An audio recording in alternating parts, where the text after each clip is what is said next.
If you have an appetite for fun, then the Disney California Adventure Food and Wine Festival is the place to be. March 2nd through April 12th, only at the Disneyland Resort. Enjoy deliciously fresh food, California wines, craft beers, specialty cocktails, live music, and more. All served up with a dash of Disney magic. Get more details at disneyland.com/foodandwine.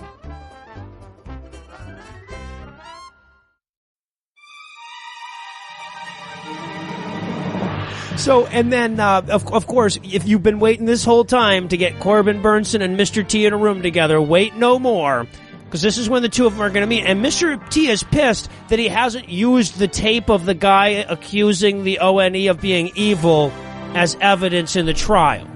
Yeah. Don't take legal advice from Mr. T.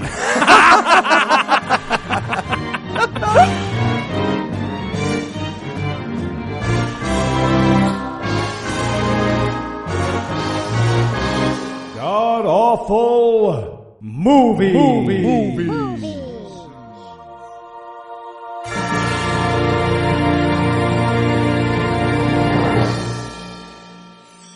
Welcome back to the GAMcast, where each week we sample another selection from Christian cinema because we've all done more fucked up stuff for money at some point. I'm your host, Noah Lugeons, and sitting to my immediate left is my good friend Heath Enwright. Heath, welcome back. Thank you, Noah.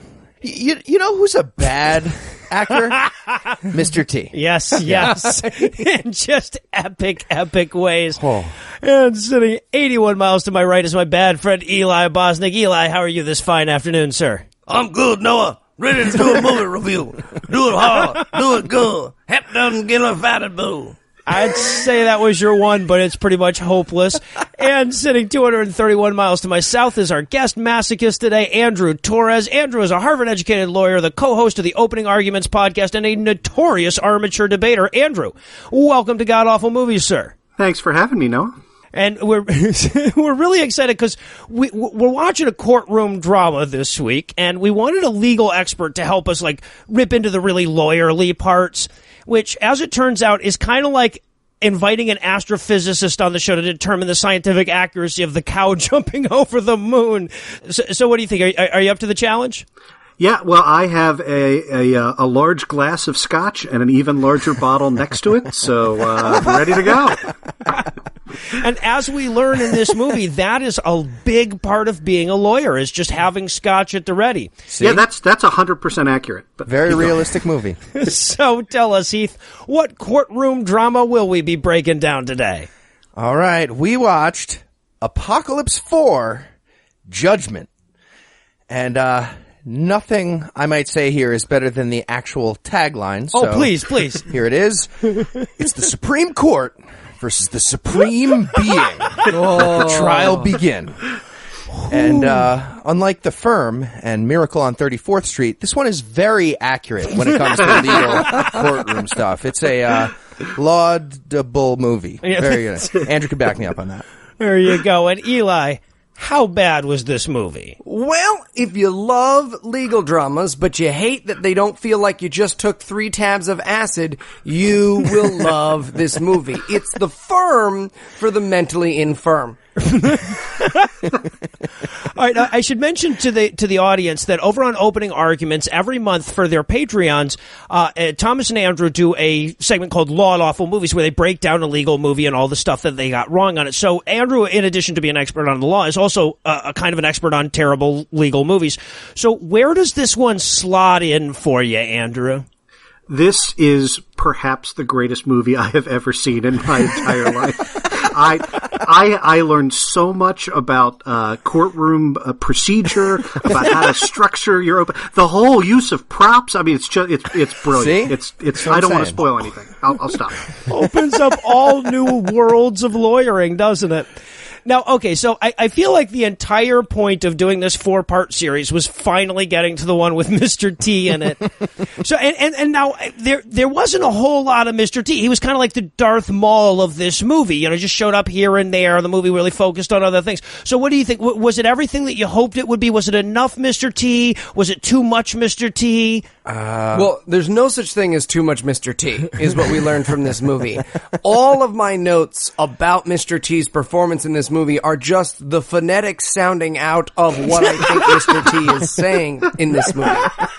What we need to understand is that this is a movie that is a courtroom drama, and all that Mr. T will do throughout, and we're going to cover this, is want to be violent, and other people will say no. That is the entire scope of Mr. T's character. Oh, I'm going to go over there, and I'm going to kill that guy. No, Mr. T, you can't. I mean, J.T., you can't do that. Oh, okay, I still want to, though. All right. The vote again is 1-6. Well, see, that's the thing is I felt like he was like Beetlejuice. You didn't need a lot of Mr. T to go a really long way, and I felt like the director used him perfectly in this film. Well, kind of a disagree here. This is a new sentence for me, but I miss Gary Busey very much. Well, if we could have got the two of them on camera together, that would have been like I would have Patreon goal. Yeah, climaxed and shot myself in the head right then and there, I think. And again, we can afford these actors, people. Look, you just take a little of your Christmas money. We can make this movie by April. What's Mr. T doing right now? He's probably bouncing at a bar like he did when they first found him. Y'all see Rocky 3? I was in that one. Huh? All right, so now, Andrew, I have to ask you this one because you and I more or less share an age. So we were actually like coming of age when the A-Team was really huge and everything. And I've been sort of, through the process of doing god-awful movies, I've been sort of inoculated against seeing all the TV stars that I loved as a child raped and pillaged for these films. So, but I feel like this may be a first for you. How was that experience for you? Is it nostalgic? What would you say? Well, as somebody who owns 12 issues of Mr. T and the T-Force comic from the 1990s, I was not too disappointed. I thought this was right on point. Here's my question. How many of the words in Mr. T and the T-Force comic are spelled correctly? Just ballpark percentage. It's less than half. It's got to be less than half. Just T. Yeah. Yeah. I think they repeat every issue. They do the, first name Mr., middle name that period, last name T. And they spell that correctly. Yeah. Oh, awesome. Did you eat the cereal back in the day? Oh, yeah. Sadly, just like... Are you fucking kidding me? It was exactly like Donkey Kong, which was exactly like Captain Crunch. Captain Crunch, yeah, exactly. Was a cereal? Oh, you don't remember Mr. T cereal? Wow. Have you never seen Pee-wee's Big Adventure? What the fuck is wrong with you, man? Holy shit! Andrew, I'm so happy to have you here. When the waterbed jokes and shit come up, I can say he was born a year before me, y'all. Yeah, we have a critical mass for 80s joke on the show. Show now. All right, now is there anything you guys want to nominate this one for being the best at being the worst at? Oh, yeah, I'm gonna say best worst. Understanding of grenades and flare guns and what those things do. Those are the same thing, correct? Approximately in this movie. We'll get there. I'm going to go with best worst, see me in my chambers. Now, I'm no lawyer, but we have one present. Andrew, about how many times per trial do you get called into the judge's chambers? Is it 84? It's usually on the order of 0, but it could be 1. All right, so I'm going to go, and this is a huge statement, but I'm going to go ahead and say it. I'm nominating this one for the best, worst 80s TV actor. Move over, Cliff Clavin. Fuck off, Harry Anderson. Kevin Sorbo. Wrong decade, bitch. All hail Mr. T. I don't think there will ever be a better performance in any movie we ever watch.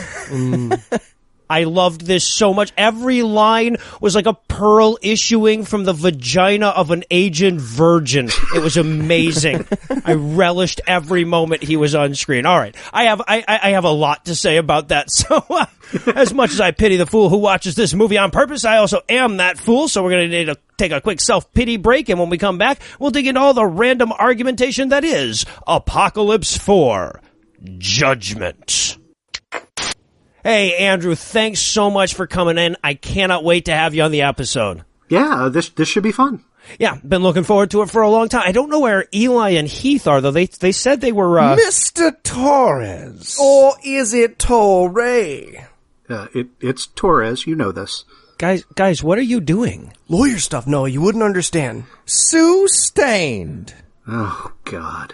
Your Honor, Not a judge. it has come to our attention that your company won Opening Arguments, a show which neither I nor my associate have ever heard. Eli, you and Heath are both Hall of Fame level patrons for the show. Has infringed upon our copyright with your so-called Lord Awful movies. How do you plead? Guilty. Wait, I'm supposed to say that, and I don't say that. You can't copyright an idea for a title. Now, as you may be aware, we have what might be called a conflict of interest in this matter, as our legal counselor is bibliothecum ubi est. Your legal counsel is, where is the library? Overruled. Abstain. I'll allow it. So, as a solution, we propose to clone you and let you and yourself decide this matter ad beritium, if you will. At Beridia, I wear a hat? Congratulation. That's not a word. And go back. You want a clone? Yes, Mr. Torre. If you want to catch a cat, you need to be a cat. That's not a phrase. Just out of curiosity, how do you gentlemen think cloning works? Eli stole one of your hairs and jerked off onto it. Oh, for fuck's... Andrew, if you don't sue, you can say Lord Awful movies as often as you want forever. Deal. Oh, man! Heath, congratulations. I ran out of legal words. Well, then come to rehearsal.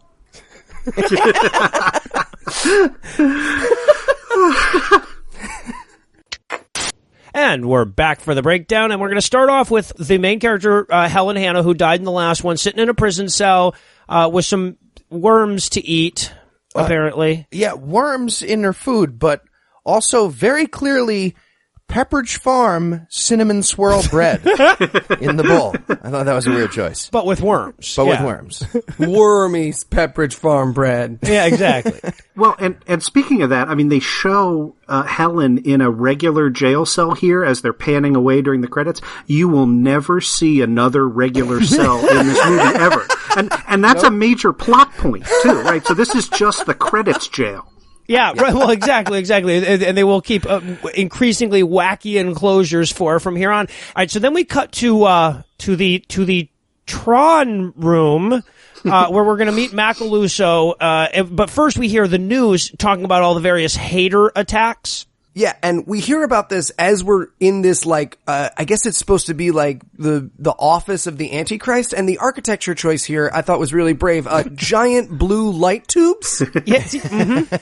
Andrew, you want to hit us with some of those solid architecture jokes here? We gotta... So Macaluso's desk here, I paused, has 2 empty brandy snifters on it. Huh? It has a metronome. It has a little tiny version of the crystals from the Fortress of Solitude from Superman 2. Absolutely. And then he picks up a rotary phone. And this movie was shot in the year 2001. Yeah. The Antichrist is the original hipster. So that's all crazy, but especially the metronome. Why would Satan have a metronome on it? Does he teach drum lessons on the side? Like he's a guy in Whiplash? That's a really weird thing. Man, Whiplash, but with the Antichrist instead. Would that not be a lot of fun? Yeah, I think we can make that work. And also, by the way, we have to point out, because this will be something of a theme for Franco Macaluso, when we meet him, he's doing the chair spinny thing. Oh, it's beautiful. And yeah, this happens several more times. I really want someone to be facing backwards in their own chair and then, like, do it back to him. Just, like, roll in backwards with a chair they brought. Like, oh, hello, Satan. Damn. Wait, no, you go. Damn it. I went too early. I didn't go yet. You went. That doesn't count. I had an Inspector Gadget-related note here, but I thought only Noah would get it. I'll get you next time. Fun fact, that was an original clone of Inspector Gadget that got burned terribly and went insane in a fire. Oh, Interesting. They never really got into the darker aspects of it in the fucking cartoon. You gotta watch all the shows. They he weren't rapes that cat. true to the comic, apparently. So what he calls these ladies into his blue light tube room to explain that he's upset because people aren't turning in haters anymore. And he thinks the best way to get everyone nice and invigorated to hating Christians again is to set up a giant show trial, because God knows legal precedent is really what sways the minds and hearts of people in this country. Yeah, the Antichrist knows that. Everybody knows that except Scalia. And he explains that this is why he didn't actually guillotine Helen Hannah. So we see a flashback to him about to guillotine her, and then he catches the blade. Yeah. Just before it gets to her neck, and he's like, "Oh, you didn't think it would be that easy, did you?" And just one other thing here, we just saw Matt Caluso again. Can we talk about his physical appearance? It seems to be evolving throughout this series of movies. So you know how married couples start to look alike, and how female roommates start cycling together? In the same way, Christian lead actors all start looking like Kevin Sorbo. He looks like Kevin Sorbo got run through a leather tannery in this one. And Kevin Sorbo kind of looks like that already. Yeah, it's bad. Like a second time, I guess. You could tell he sort of gave up on the transformational appearance thing, because oh, look how different I looked in the last movie. In this movie, he was like, glasses. This movie, I wear glasses. Right. And then we move over to meet our sort of hero in this film. This is Corbin Bernstein, who is a lawyer. This is typecasting, I guess. And we meet him, there's this Irish chick, I think is what she was going for. Oh, it's brutal Irish accent. And she wants his help because she doesn't have the mark and she can't get any food, and she's heard he's the only lawyer that could help. Yeah, she went to see a lawyer for that? Satan's gonna have a sovereign citizen loophole that beats him set up? She can trick him? My favorite part about how we meet his client is Roger Dorn here is pouring himself, and only himself, a tasty, tasty glass of scotch at 2 p.m. during an initial consultation with a prospective client. Trust me on this, that's not an awesome way to get new clients. Yeah, no, I'll help you out. Give me 1 second. Click, click, click, click, click, click, click, click. Why do they make these glasses so small? You wouldn't get it. Sir, are you Irish, Scottish, or retarded? Oh my God. That's your one of the three. Very offended. So, can you imagine some people are both? How do they know? How do they know? All right. Well, quick, as that joke has already gone too far and it's too late to back away, we'll move on to the next portion of the scene, which is, all right, so he's having this consultation, and then the evil Satan lawyer lady that we met in the last scene, she shows up. Right, and she basically challenges him to a lawyer fight. Now, Andrew, again, just clarify, how often do your colleagues, sling back, sit, how do I reach these kids on one of your chairs without permission and be like, you, me, Monday morning trial, unless you're not a real man? Well, surprisingly more often than you'd think, but none of them ever look like Vicky does in this movie, unfortunately. Oh, she's smoking. Yeah, yeah, I loved me some Vicky Thorne. And I also love, too, when they start having this conversation, he's like, to show you that he doesn't trust her, he, reaches over and starts a tape recorder, but it's he's like, you mind if I start this reel-to-reel real quick? I mean, again, this was made in 2000. Yeah, and that 1986 tape recorder plays no role in the movie whatsoever. It is not Chekhov's tape recorder. No. What did they hit the wrong button and Van Halen starts playing? And it's like, oh, jump, sweet, yeah. Sorry, let the song finish though, because I don't want to. It's gonna be stuck in my head all day if we don't get to the bridge at least. So, and of course, the key to this scene is that she wants him to defend Helen Hannah because he's defended Christians in court before, and that'll make it seem legitimate, even though it won't be. Yeah. Then we cut to him showing up late to the, pre-trial meeting at the Hall of Justice. Ministry of Truth. Yeah. Yeah, right, exactly. Yeah, and they have for him the script for the entire trial. And it's enormous. Like, is it going to be a musical? I'm thinking to myself, I'm going to be so happy if this is a musical. Mr. T musical, guys. This is Dayman with Mr. T. I'm going to be pumped. See, I actually had the opposite reaction, because when you get a transcript from a deposition, like an 8-hour deposition is typically about 400 pages, right? So when he says, the verdict is on page 356, I'm like, okay, so 1 day trial, right? Like, we're going to be in, we're going to be out. Lawyers talk a lot, is I guess what I'm trying to say. My question is, how are they going to get Helen Hanna to say her lines? Like, I really wanted this to cut to a rehearsal montage with directors and lights and sound. 1, 2, 3, 4, 1, 2, 3, 4, 1, 2, 3, 1, 2, 3. Also, in this scene, and it's just an incredible moment, he goes, well, look, here, and hands him all of Earth's books of statutes. Oh, this is my favorite part of this scene, right? The book itself is smaller than the 356 page script for the trial, right? It's like 300 pages long, and it reads One Nation Earth Book of Statutes. And I just want to point out, like, the laws of the state of Maryland take up like 25 of those books. So yeah, right. I guess ONE is like all small government libertarians or something. And then, of course, news goes out of Helen's impending trial, and we learn this by watching all the underground Christians watch the news. This is when we learn that Rosa made it back, and so did Christ Fu Panda. Mm-hmm. And she's now allowed Cosby Show clothes. She's catching up with reality slowly, certainly. She's almost dressed like a person from the present. It's exciting. I was assuming she'd be like a cyborg of Barack Obama, like in a spacesuit by now. No. And, of course, this is also the scene where it finally pays off, and here comes Mr. fucking T. Mr. T. Like a goddamn personal trainer doing an improv skit. Like, every line he delivers is the last line in a, like, fire up the huddle defensive lineman speech. There's every syllable is emphasized. And it should be pointed out, no one ever acknowledges the Mr. T-ness of Mr. T. Right. No one's ever like, dude, why do you shout all the time? Or like, we know how angry JT is because he went deaf in that explosion act, right? Because literally his first day, they're all like talking, they're like, oh, what are we going to do? What are we going to do? And then Mr. T, as though this was just one of the lines in the scene, goes, no, God help those who help themselves.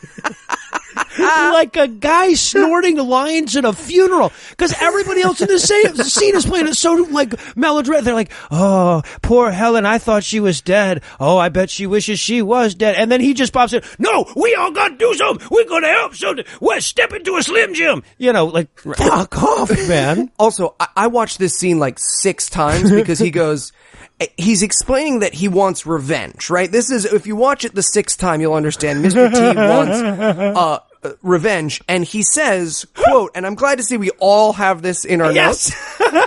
Black guy for black guy. Now, he's saying black eye for black eye, but there is no, well, I mean, that's the line that was written down, I would imagine, but there is no way not to hear black guy for black guy, and I'm thinking, Mr. T doing some black on black gay porn. I'm in. Yeah. But they took Ronald. We gotta take one of them black guys. I just want to hear Mr. T come. So, and then of course, the other haters are all skeptical of his, because he's suggesting that they break Helen out of prison. That's his plan. And the other haters are all very skeptical of this talk. And they miss a giant opportunity to use his tagline. They're all like, we feel so bad for Helen. And I was like, say it, Mr. T. You pity the fool. Say it. Never said it.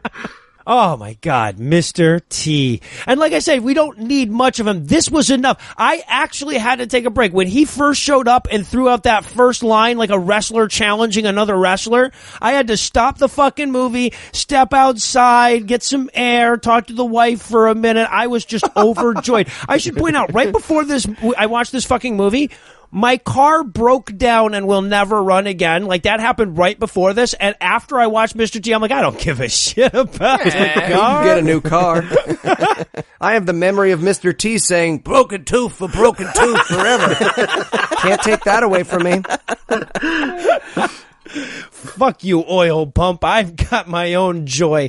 So then we cut to Helen, who is now being held a la Tweety Bird. Oh, it's. I said like Hannibal Lecter, like the middle of the room. I just wanted to see her on a hand truck with a Jason mask. They never did it. To me, that is clearly the same cage from the Scorpions Rock You Like a Hurricane video. The what? I do at least know to appreciate it. Oh my God, if she had started dancing, there's some fireworks behind her. Oh God, we need crazy billion. Klaus Main. Crazy thousandaire money for this. Yeah, we could get Scorpion too, I think, right along with Mr. T and Gary Busey. Yeah, they all hang out at the same diner. They're getting refills on coffee because it's free. They're all in the WWE Hall of Fame, aren't they? 2 out of 3. So, and of course, this is the scene where like Corbin Burnson shows up to consult with his client. This is the first meeting. And this is one of these things. It's not a Christian movie trope as much as it's just a movie trope.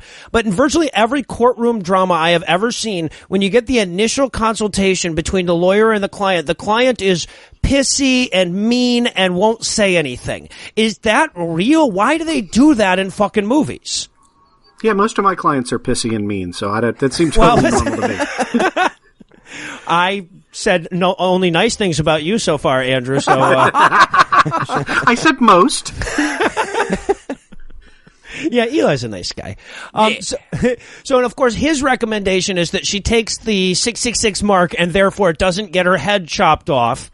But she's Christian, so she does not want to take that advice. Right, and literally, she goes like, "Oh, never." And he goes like, "You have no idea what he's capable of." Okay, good meeting. Wonderful. Well, you have my cell phone. You're going to be locked in this weird birdcage thing, like a DAPL protester for the next little bit, right? So, all right, I'll just I'll catch up with you later. Yeah, that's the whole meeting, really. Yeah, literally. Like, it's just, you going to take the mark? No. All right, well, I'll see you in court. Yeah, by the way, there's a script, but don't worry about it. We'll figure it out. So now we cut to the courtroom, and the first thing I've got written here is music note. All the alley cats are banding together to show that bully of a dog once and for all. I had next up in the archery contest, guy who looks like Robin Hood dressed as a woman. Yeah, right. Okay, so can we talk about the courtroom itself here? Because I feel like other movies just rent courtrooms or set other rooms up to look like courtrooms when the need arises for a courtroom. They went another way. This seems pretty legit, right? Where you have, and Andrew, correct me if I'm wrong, but there are 175 stadium-style benches, and those people are all the jury? And then the courtroom itself is a giant circle which the judge sits outside of at an odd angle. Yep. My note on this is just apparently they got the set from The Running Man at a discount. Our older listeners are loving this episode. I got that one. Oh, awesome. Running Man, a Bachman book. So, Evil Lady opens up with her, opening statement. And now, her opening statement is, "Ladies and gentlemen of the jury, we have no idea where you are. I think it's that giant audience. I want you to imagine we're all on a huge boat called Earth." Andrew, again, just quick question. How often have you asked a jury to imagine they're on a huge boat called Earth? And during that, have you had a prop paddle? Because she then proceeds to pull out a full-sized oar to demonstrate how everyone is paddling in one direction and Helen Hannah is paddling in the other. So this might be a good time to talk about what an opening argument actually is, right? So what you do when you're actually in court is you describe the crime, which here is hatred of the human race, and then you describe what the elements of that crime are, and then you describe the witnesses that you're going to call and how they're going to prove the elements of that crime, right? That's what a normal opening statement is. So the first two sentences that sexy lawyer here decides to say were indeed written by someone who's at least watched a couple of episodes of Law and Order, right? She says, "We're here, Helen Hannah, blah, blah, blah." But then it goes off into the boat. And I just get the sense that the scriptwriter, wrote the first two sentences and then something wing it after that. And then that's what happens. But I did love when she's like, "Imagine you're all on a boat." And I thought to myself, Heath is way ahead of you. my note was a trial like this should only take place suspended above a pit full of Sharktacons. These are some deep cuts here. These are some deep cuts. And then she finishes by going, and she's like, oh yeah, Helen Hanna wants to push you out of the boat. She's super selfish. The sentence must be death. And look, I will admit, I have not read many transcripts from death penalty cases, but do you just scream the words, the sentence must be death? Is that the official? Yeah, no, that's feed her to the Sharktacons. Yeah, right. And I love, okay, so and then of course they've got to wrap up this scene or something because we can't have two opening arguments in a row. That'd be boring. So Norm from Cheers runs up from behind her to stab her to death. He yells, "You murdered my daughter," or whatever. Tries to stab her, and then Corbin Burnson saves her, and that means that we're allowed to stop watching this scene, I guess. Yeah, and that has no meaning. The only meaning that, the meaning it's supposed to have is she's like, "Oh, you stopped me from being stabbed." And so she's, I'm starting to trust you, Corbin Burnson. But what did she expect? Like, oh man, you're one of the bad guys. So you would have just been like, oh no, stop, like the Willy Wonka thing. Just like, no, stop, don't, stab.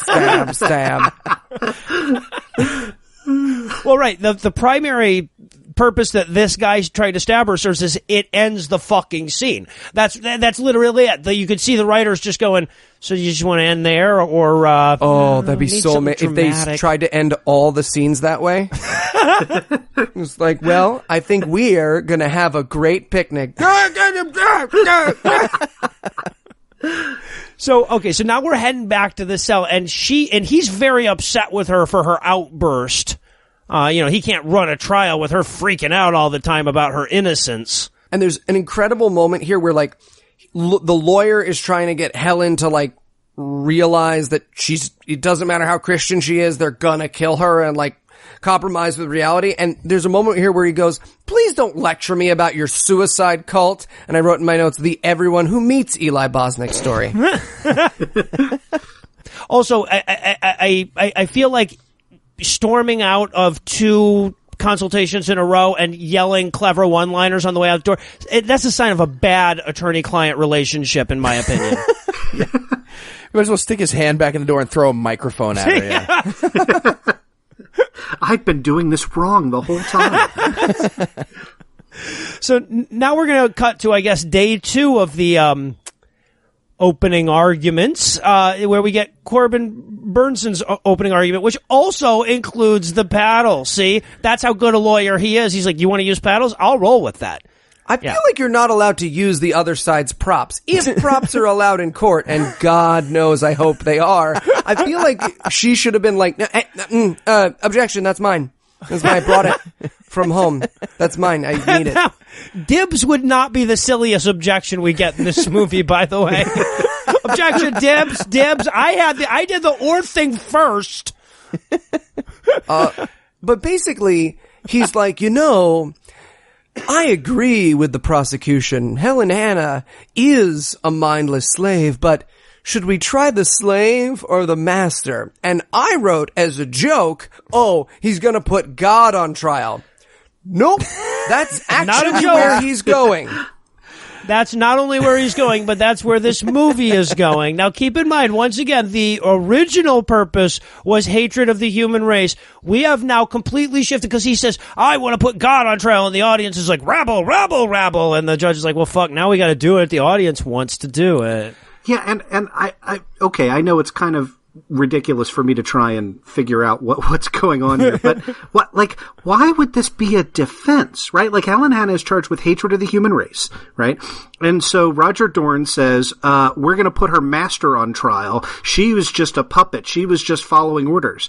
But, like, this is supposed to be a one world government. We've only ever had one world trial, right? That was the Nuremberg trials after World War II. And the thing everybody knows is that those trials established that just following orders isn't a defense to crimes against humanity. Exactly. So, I'm sorry, this is what it's like watching a legal movie with me.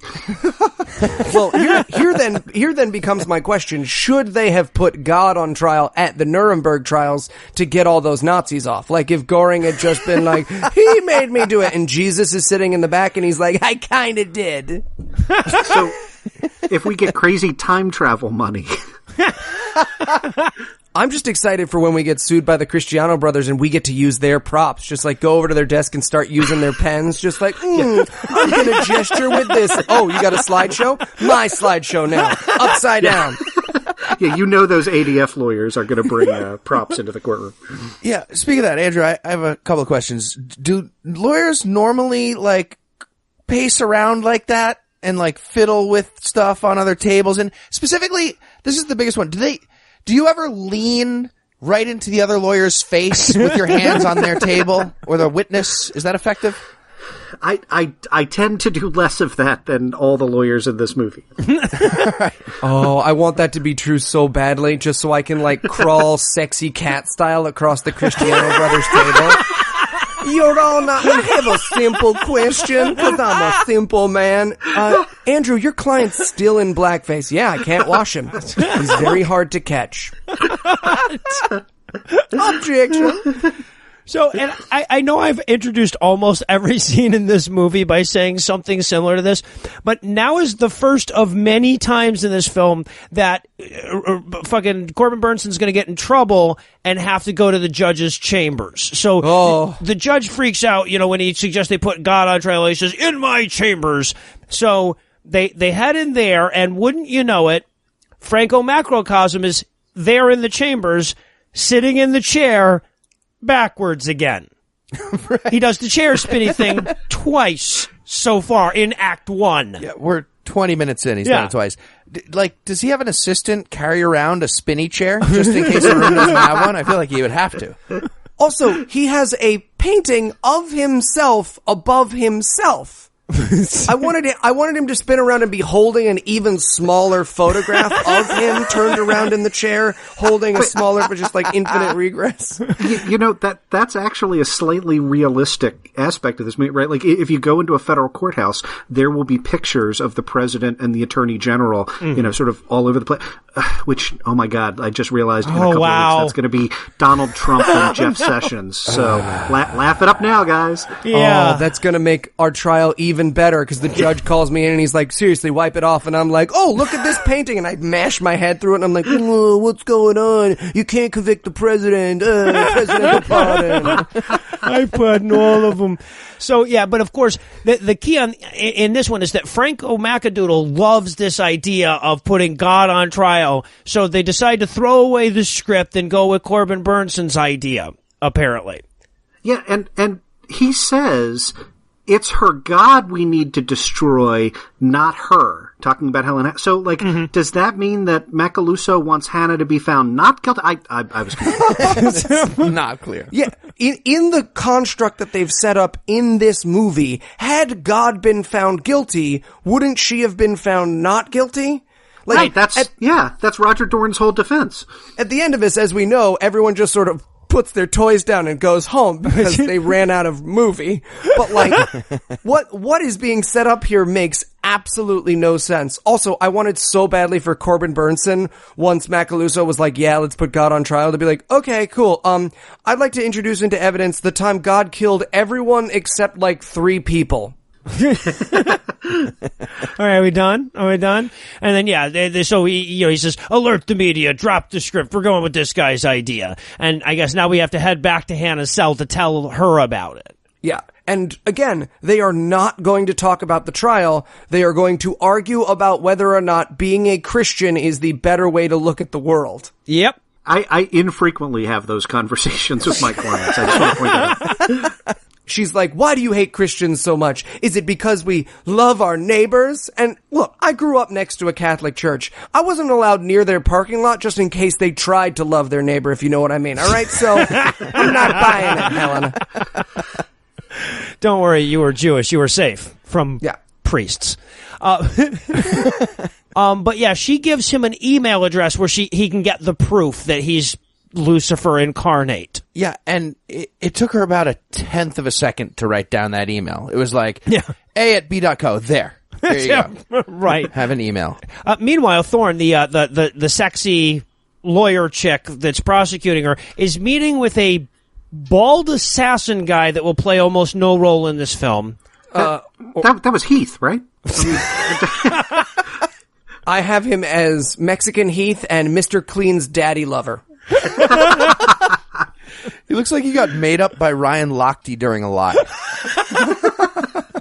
Looks like a Brazilian gunman. Right. And then we cut to the Christians where JT, again, is just arguing that he wants to fight people. That is, again, all he will do through this movie. But one of my favorite moments here is that they're like, no, JT, that's not what Christianity is about. And he goes, no, Christianity is about to sacrifice.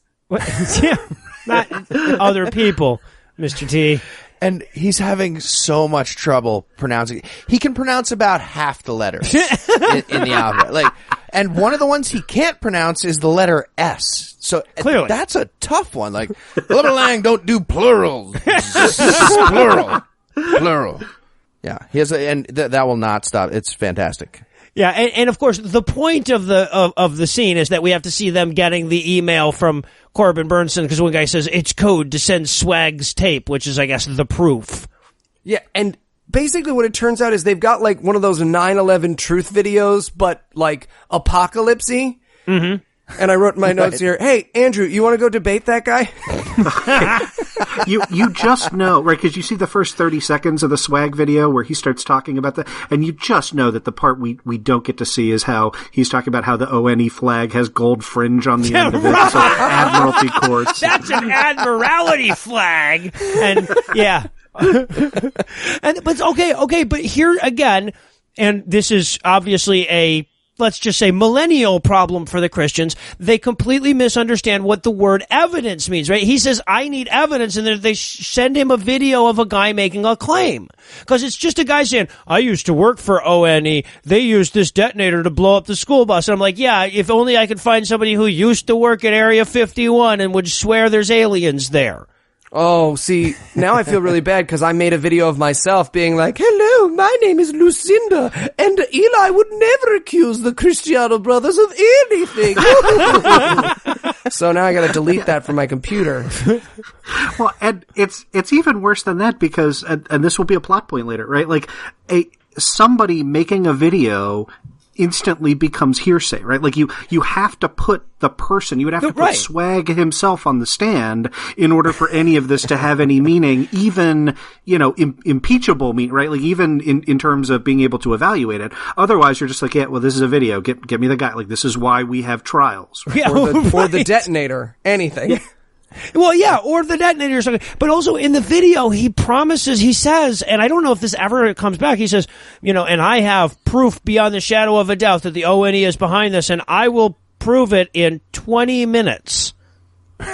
And again, the reason that comes back is because if you YouTube 9/11 conspiracy, the Morning Star, XXXJWD / you'll get the crazy videos that these motherfuckers who made this movie watch and make whenever the demon voices tell them to, and they are always, you're probably wondering why I know Barack Obama is the Antichrist. In the next 20 minutes, I will, because they, Oh, gotcha. Okay, so over the next 20 minutes, he was going to prove it. We just didn't get to watch the whole tape. I gotcha. Yeah, if we saw the end, we'd see him asking us to like and subscribe. Well, I was sure he was just going to sit there for 19 and a half minutes going, you guys are going to love this proof. Hold on. Oh, wait until you get it. Not time yet. Not just yet. Yeah. So, and there's no way he gets an email with 20 minutes of video that fast on his Commodore 64s. 2000 bullshit. No shit. So, okay, so now we're going to go back because we need more Mr. T, god damn it. So we cut to Mr. T. He has stormed off because he's pissed at the Christians for not wanting to break Hannah out of jail. So he stormed off, and we see him getting his fake 666 tattoo. Yeah, from Bald Von Kaiser. This was a fun character. He's getting his fake tattoo from the doctor who didn't like Tom Cruise in Minority Report. Yeah, but with a mustache. Right, and so he's giving him a fake tattoo that's got the mark of Satan on it, and he's registering him in the database. Yeah. That was my big question. I realize this isn't all that funny, but like from the Christian perspective, right? Like Mr. T goes in, he gets a tattoo on his hand, and he gets entered into a database. Like, how is that not the mark of the beast? Yeah, right. How do they know? What's the difference? Can you get like 666 and then leave it like one decimal, tiny bit short of an actual 6, and the Christians will be like, all right, get up into heaven. 665.9 bar. That equals 666. Never mind. No, it does. So, meanwhile, back with that Irish chick from before, she's hanging out. We cut back to her, didn't think she was going to be a character again, but she is.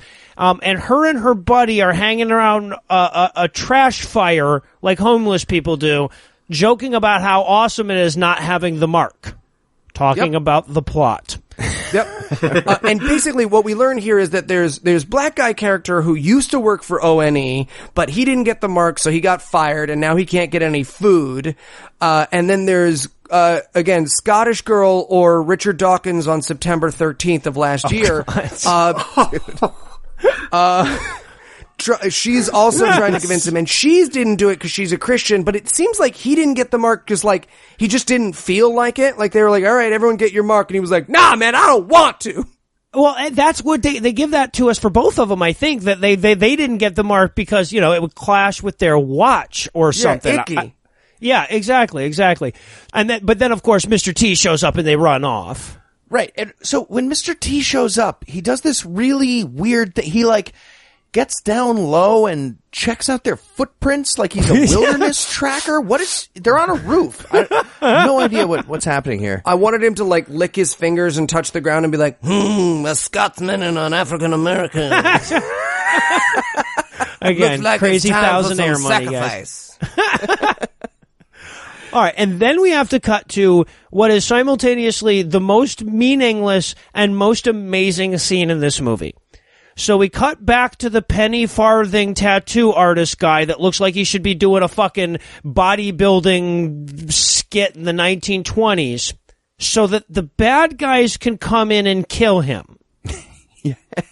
The line he gives is horrible awesome. Oh, yeah. They walk in, he thinks Mr. T's walking back in. He's like, oh, did you change your mind about the pain? And he turns around and he says, killers. Get it? When he sees the killers. Yeah. So bad. So they shoot him, right? They shoot that guy. He's like, oh, no, you guys don't have to, bam! And they shoot him. And then the other guy turns to his, like, assistant dude and goes, cut off his hand and take it back to the lab. What? That seems... I felt like the guy was going to go, we're not even going to draw straws? God damn it, I knew I should have talked first. I should have told you to cut off his hand. Yeah. And take it. Cut off his what? He interrupts him. Cut off his hand and take it from the lab. You do it. I finish first. Jinx. Not They start putting their fingers on noses. Yeah, right. not it. Cut off his left foot and then take the rest of them back to the lab. Yeah, what? If the rest of this movie was these three guys trying to figure out how to cut off this dead scientist's hand, it would be my favorite movie of all time. Of just like, just try stomping on his wrist. Ew! We need you gotta slam the door harder. Ugh. I don't even want to think about it. Just, okay, 3, 2, 1. No, dude, that's his forearm. Oh, it's his forearm? It's his fucking forearm? Sorry I don't stomp with perfect accuracy, Dave. So while we're sitting there wondering about the logistics of that instruction, we're going to cut to Corbin Burnson wandering by this old boarded up church so he can have flashbacks to his daddy issues, I guess. Yes. He's basically, we realize this is where we've already heard that, like, he defended his dad. So we see, in case we didn't, like, already just love watching him argue with Helen Hanna about Christianity, he also had these exact same arguments with his dad when his dad was on trial for being a hater. And apparently they kept his dad in the same bizarre one-room Tweety Bird cell that they have Helen in. What are the odds? And unlocked. Don't forget unlocked. Right. Always unlocked. And then, okay, so keep in mind that as he's having this flashback, he's just standing on some old street looking at what apparently is like his dad's old church. And then Vicky Thorne, the evil, sexy lawyer lady, shows up just out of the blue. Hey, what are the odds that we would both be here at your dad's old church hanging out? And she gives him her business card. This is amazing. It says 555 hate on it. Yes. That's the haters, like, hotline. Information hotline. Yeah, exactly. And I will point out, when I started my own firm, I really tried to get 555 hate as my phone number. Ooh, taken.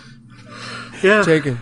Yeah. The fencing store at 555 Gate hates this. They can't stand this. So many weird calls. No, we don't know where the Christians are. But maybe if you'd like to keep them out, we could.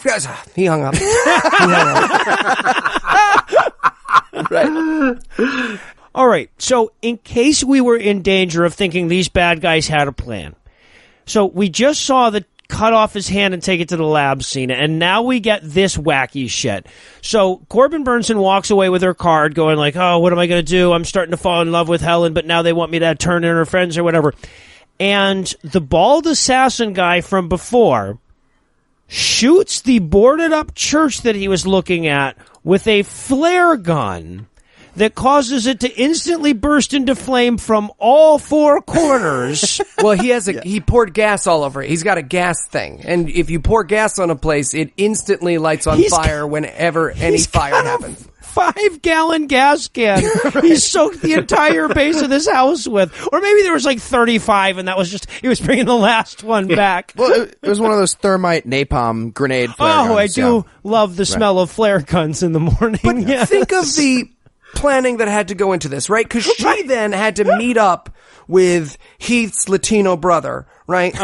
And be like, okay, so I'm going to go up to him because he always goes to his dad's old church, and he's going to be like, oh, my dad. And I'm going to be like, and we're going to do our very specific sexual role play, and then I'm going to leave, and then I want you to be like, hey, what's going on? And then you shoot the flare into, you don't want a match? No, don't do a match or anything. Do like a flare in the house so that it's just, whoa, and then he'll be like, all bummed.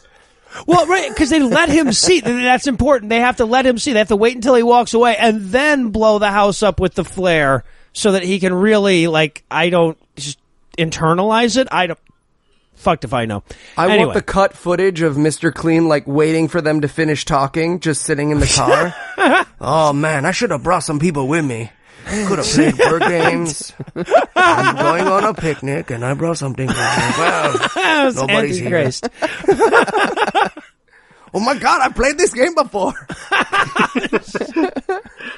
All right, and then of course we get this super clever dissolve because they show Corbin Burnson looking at the church, and we see the cross at the top burning, and then that dissolves to that barrel fire that the Irish chick and the black dude were hanging out with around before, and now Mr. T is with them.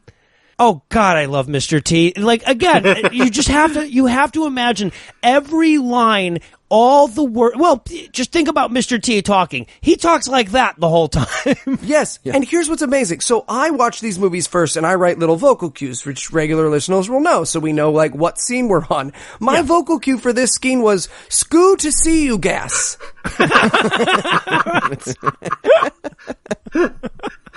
Which is, I believe, it's good to see you guys. But really, honestly, I'm guessing. I don't speak Egyptian, Reformed Egyptian, whatever it is.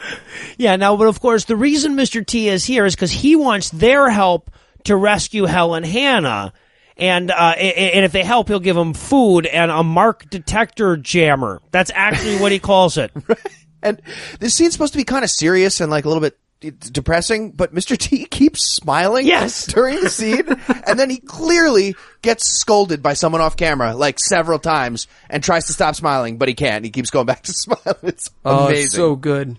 So then we head back to Corbin Burnson's office where he's mixing a drink in the dark, or I guess we're in his apartment or whatever at this point. And this is where President Macrame shows up in his apartment. Just, standing in a corner looking at the wall as he apparently spends about 75% of his life doing. Which, again, was only because Corbin Burnson didn't have a spinny chair. Like, you know, the Antichrist got there an hour before he got home and sat there and was like, nope, it's gonna make a, no, that's gonna be dumb. That's gonna be dumb. You know what? What if I'm lying on his desk like super cash? I'll be under surprise. No, that's dumb. Stupid. Come on, macaroni. Come on. You could do this. And I love to, okay, so like he like senses or whatever there's somebody in the room, but before he acknowledges him, he pulls out the gun like you do in movies. And I'm like, yeah, lawyers always have little secret gun stashes all over their homes, right? Right, Andrew? How many secret gun stashes do you have? You don't have to tell us where they are. Yeah, just the one, and like Roger Dorn, I only keep one bullet in it because I only piss off one client at a time. And I guess, okay, so this is the part where Macaroni is going to give him the hard sell on how he should help him find all the haters. And the way he's going to do this is through threats. He's like, do your clients know that you're a mentally ill alcoholic and that really, with the exception of LA Law or whatever it was, you haven't done anything? And I took real umbrage at the alcoholic slight because we've seen Roger Dorn drink 2 glasses of scotch in about a week, right? And I drank more than that just watching this movie. And I watched this movie at 7 a.m. Well, but it's medicinal. And then he has this amazing moment. He's like, look, if they might know about certain secrets. And he looks at him, and what he means upon watching this movie again is we're going to learn, spoiler alert, that Corbin Benson's mark is fake. Mm-hmm. But what he does is he holds up his fist in what I interpreted in my first viewing of this as a slow motion jerk off gesture. Yes. Right? Because he goes, secrets. Yeah. Right? And if you picture just like a very exaggerated single pump jerk off gesture, that is what he does. So I was like, oh, like a porn? Is that a thing? But Macaluso, again, spoiler, I mean, he looks surprised at the end of the movie when Roger Dorn peels off his fake mark. So I never figured out. I think that your interpretation makes more sense. Yeah, it was porn that he was referring. Well, but that everything about this room, this scene sets up with you're going to have to suck my dick before I leave this room, and I was ready for that. I think it's fisting. You guys are talking about jerking off and sucking his dick. I think it was clearly fisting. I think you're misinterpreting. Whatever. Also, at the end of this, like he's all sufficiently intimidated or whatever, at the end of this he goes, and don't worry, you're gonna do a great job. And I just wrote, weird pep talk, Antichrist. Weird pep talk. I know about that gun that has 1 bullet in it. I know that you jerk off to porn. I know that you want to die and that you're an alcoholic. Don't worry, you can do it. The power of you. Put it on your vision board. Bye-bye. And the 2 key pieces of information he imparts here is that Helen Hanna cannot testify on God's behalf during the trial, and that he has to call Franco Macaluso at the end. He has to be like the last guy he calls to the stand. Oh, and he has this fantastic moment where he goes, oh, and by the way, I always like to have the last word, which is how he's indicating that, like, he wants to speak at the trial. But I thought it was like, so don't say anything. Like, I'm gonna have a line, but don't be like, all right, bye. Okay, so see you we'll later. Just be here all night. Alligator. Okay, cool. See you. No, that's exactly what I didn't want you to do. I'm gonna. It's a thing for me. All right. So long, Mr. Benson. So long. No, not stop. Damn it. And I mean, evil dictator law is not necessarily my field of expertise, but like one thing that I imagine evil dictators do not like to have happen is to be called as a witness under oath in a trial. So I couldn't figure that one out. He seems to have some weird, random, and floating motivations through this movie. So now Corbin goes back into Helen's cell, but this time he uses his magical camera disruption device that looks like the remote control for the tumbler that you get for $9.99 at Walmart. Yep. But apparently he has this little thing that he can flip a switch and it turns all the cameras nearby off. Right. Okay. And he just does this crazy monologue at his client. Like that's essentially what he's doing. Is he just gets in and he's like, look, I just want you to know I hate Christianity and you're a big piece of shit and you're brainwashed and fuck you. fuck you, fuck you, fuck you. All right, you ready to go to trial? So, but he believes that she's innocent now. That's the key. Still thinks she should take the mark and not get her head cut off, but she won't. Right. But this was his way of trying to convince her not to lie to him, right? I don't know. Why do you act like there's definitely like a purpose to things in this movie? I feel like we're overthinking this movie a lot. Andrew, is this a thing you do? Do you like come in and yell at your clients? Like, how does this... Again, there's a little bit of accuracy here, right? In that when I've just met a client and I'm concerned that they're lying to me, I will actually go into kind of a little routine about what lawyer-client confidentiality means, right? And I tell this little story about how you can say you were the second shooter on the grassy knoll, and if you tell me not to tell anyone, like, I can't even, tell my closest family members without being disbarred. So I don't know. It seemed kind of real to me. They nailed it. Like, I was telling you, Eli, they nailed all the legal shit in this movie. We're not really we're wasting Andrew's time. Okay, but do you do the dramatic dialogues when you meet the client? Because, like, it's so dramatic here. It's like, the truth? You think you have all the answers, don't you? Do you that type of thing? Because, I mean, we did the, like, Tybalt and Mercutio thing together on Skype for a time. Is that standard for everybody? That's just for you, Heath. Okay, well, that was fun when we do Shakespeare. And this is where he reveals, because she's like, when you have that mark on your hand, there's no way you could understand. And he goes, oh yeah? Meh. Pulls off his mark and shows her that his mark is a flesh sticker? Yeah, it's a scratch and sniff or something. Yeah, and this is now the second fake mark we've seen. So I don't know why Mr. T had to get the tattoo when Roger Dorn can just get the sticker, scratch and sniff. Yeah, exactly. Oh, and then of course we have to cut to the guards because the writers realize that, hey, when the TV goes out in the prison for like 10, 12 minutes at a stretch, somebody's going to do something about it. So we have to explain that away. And here's how we manage it.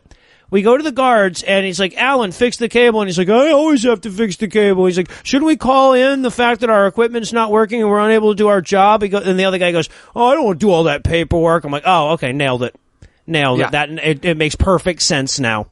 And, well and the done, line guys. He says is, he goes, you think you could do a better job, Eric? And if the rest of this movie was about a snippy gay couple who both happen to work at the security desk at ONE, I would love that movie. Just like, so I guess we're having lunch with your friends again. They're our friends. No, they're your friends. Don't do this. Don't do this.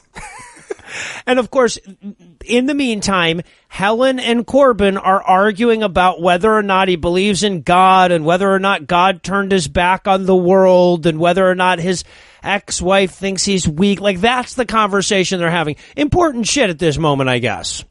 Incredible moment. In this, she goes, he's like, my father's dead. I believe in me. And she goes, your father's here with us right now. And I wanted her to pull a sock puppet out from behind her back and be like, it's me. I love you, son. That wouldn't be the weirdest thing that happened in this movie. I think that would still be the cut his hand off and take it to the lab scene. And of course, she's like, why would you do this? And he's like, well, my ex-wife is, she wanted me to watch her dog, and it just wound up here. It's just, it's one of those things. I kind of want to fuck her again. I mean, when you run into an ex and you're trying to be like friends again, and it's like, oh my gosh, we should get coffee, and you're like, yeah, we totally should. And she's like, what are you doing now? And you're like, so now I'm defending you at a murder trial because I don't want to be a guy who can't be friends with his exes. I don't want to be that kind of, but I'm not that guy. And I feel like I should just explain that to her, but then it's the breakup all over again. And you get it, right? You sleeping? You're asleep. Okay. Yeah. And of course, now we go back to the courtroom where apparently Vicky Thorne is calling the head of the Peace Corps to the stand. Yeah. And of course, this is the first time we see him have to swear somebody in, and they do it like on a weird scroll without mentioning God. Oh, was that a scroll? It looked like nunchucks with demon horns and like fluorescent light bulbs at the same. It might as well be carried out by bats. It's like the evil thing. It definitely has horns. I wrote Mini Torah. Yeah, no, but that's exactly what they're going for, is the demon Torah. Yeah, exactly. The other demon Torah. I'm sorry. I know we have some Nazis that listen. I hear from them on Twitter an awful lot. Really... And if we're not nice to them, they'll elect Trump again. So we're trying. What we're saying is we're trying. Exactly. And okay, so. And this, and again, I apologize because I keep saying this, but this will happen over and over again in the movie as well.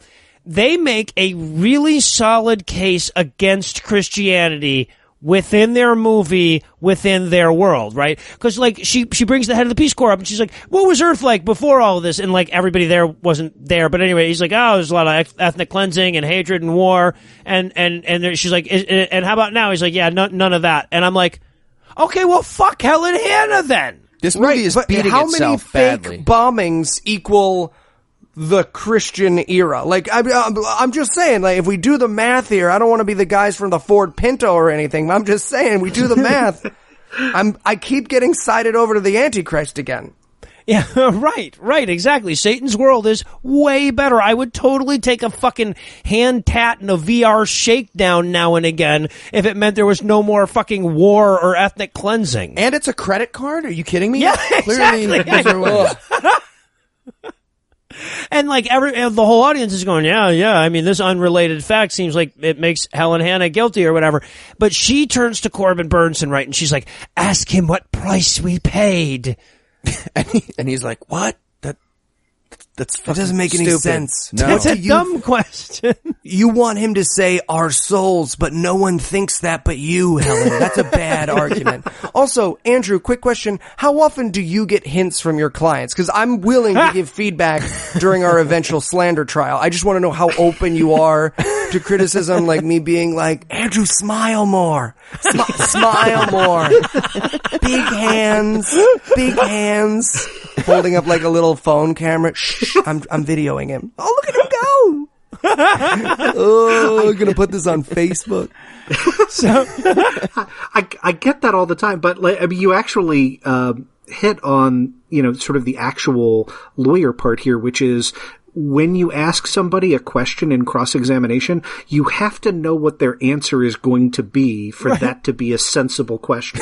So, right, when you say, you're exactly right, that like people always tend to think like, well now, if you ask him this and he answers exactly this way, right? But part of why you pay a lawyer is because people never answer the exact way that you want them to answer your open-ended question. Well, right, look, I do interviews with people who've written books that I've read.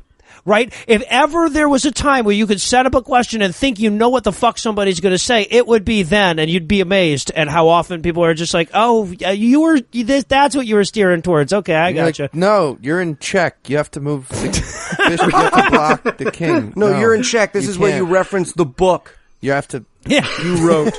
Asshole. Now I take your king. That doesn't even make sense. So then Vicky Thorne... Oh, I love Vicky Thorne. Anyway, so then Vicky Thorne calls Willie Spino to the stand. Willie Spino! I didn't expect it, and I was so happy. Honestly, my heart leapt into my chest just at the sight of Willie. And he doubled down. Like, he is full Mario brother with like the open vest. He looks like he's going to give you a great deal on carpeting for your cab. I have so many Willie Spino questions. First, I just want to point out, like, I was listening to the last, couple of episodes on this, and you guys called him, like, Discount Ron Jeremy. And, I thought that was a typical, like, GAM appearance joke bit, but he's totally Discount Ron Jeremy. Like, he nails that. Also, I wanted him so badly just to be like, as my friend Chairman Mao used to say, time to open the Christmas peasants. Sorry, I wrote that one 2 episodes ago, and I didn't get it in, and it's been stored up inside me like a fucking sneeze. Well, because you were waiting for Willie Spino to come back. See, this was ruined for me because when I was trying to figure out if that was the same Antichrist in 2 and 3, I was looking on the IMDb page or the Wikipedia page for this, and they have like all the actors who played everybody listed, and I saw Willie Spino was coming back, so I knew this was coming. But still, dude, I had no idea it was going to be like 4 fucking minutes of solid wall-to-wall wacky antics. I mean, like, because she says, like, would you mind walking over there and coming back? And he's like, absolutely. Literally. He does like a little like, oh, where am I going? Where am I going? No, just turning back around. And the crowd is a live studio audience for everything he says. Oh, absolutely. Ridiculous. Oh, yeah, he was going to start fucking a stool any second now.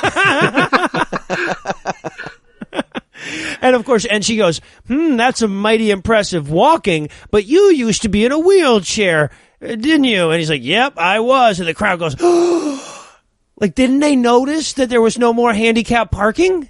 Right. Also, he says, I couldn't have walked. I couldn't have even crawled. And like, maybe I feel like he could have dragged himself. Like, I guess it depends on your definition of crawl. I'm not trying to be pedantic. I'm just saying, like, crawled. Like that military elbow crawl clearly. Yeah, exactly. Yeah, no, that would've worked. Heath gets it. Also, this is the best moment. She goes, now, did Mr. Macaluso give you anything else? And I was like, please pull out a giant Marky Mark dick. Please pull out a giant Marky Mark dick. But no, it's actually better than that. He has telekinesis, as we've learned from the past movies. You get the world's third best magic trick. As a result of selling your soul. And he chooses to demonstrate his telekinesis by making it look like Helen peed herself. Like, you know how you like throw water on your friend's pants on a double date? That's what he does. He's like, there you go. Oh, looks like Helen had an accident. Zoom, Willie. Yeah. You just got willied. Wet willied. Yeah, and I was just bothered by this entire sequence because the smoking hot lawyer lady keeps using leading questions on direct. But I realize that's just me. She doesn't just use leading questions. She practically like runs around behind the stand and answers them herself. Like it's one thing to be like, and isn't it true that? And it's another thing to be like, now you're going to say this. And he's like, that's exactly what I'm going to say. She might as well have her entire questioning be repeat after me. But finally, because again, Helen keeps fucking whispering, ask him what the cost was. Ask him what the cost was. So finally he does. And the cross-examination was, do you love your sister? Okay. Right. That was such a good question that, again, because this is a show trial, he's like, counsel, in my chambers, you're supposed to lose, dude. You're supposed to lose. And I wanted so badly for like a cross-cut of everyone outside hearing them say that on the inside. Just be like, it's a fucking show trial, man, okay? Okay, get it together. And he goes, I'm sorry, would the prosecution like cue cards next time? Is that like a lawyer insult? Like cue cards are like they're like the N-word of lawyers? Yeah, I thought that was a pretty good burn, right? Pretty solid. So now we go back to Helen's unlikely prison cell where he uses the scrambler thing again, but this time it doesn't matter because the guards are watching some chick get strip searched, so they weren't paying attention anyway. And this is where they fill out all of your Christian movie bingo card if you were hoping for it. Oh, God. Because we learned that evidence for God, well, don't you believe in joy and truth? And I wrote, yeah, joy and truth are just like God. And then she asks, gravity exists even though you can't see it. And I wrote in my notes, you sure, Helen? You sure you believe in gravity? How long have you believed in gravity, Helen? Huh? Well, okay, and so this is such a common, like, let's use a slightly different form of the word we're talking about strategy that you get with Christians, right? Because I can see gravity. I can see joy, right? I can see data that proves those things exist. But they're treating it like, air is all about faith. If you stop believing, you stop. It's the classic argument from Wile E. Coyote walking off a cliff. Exactly. That's how they seem to think it works. Yeah, exactly. And also, like, Corbin Burnson at this point, like, at least for a minute in this movie, seems so desperate to have a non-God conversation. He's like, can we talk about the trial? And she's like, what about love? Do you believe it? Where's your proof for love? He's like, God damn it. Could we just not I believe in enjoying spending time with you. This is fun. Having a good time. I like your cage. And this is also, by the way, where he admits that he's been watching her pray in her cell. I'm like, that's creepy as fuck. I wanted so bad for her to go, my clit was itchy. It was really itchy that whole time. My uniform was also, I didn't mean literally choke me. I meant like show spiritual. It's a prayer thing, Spanish.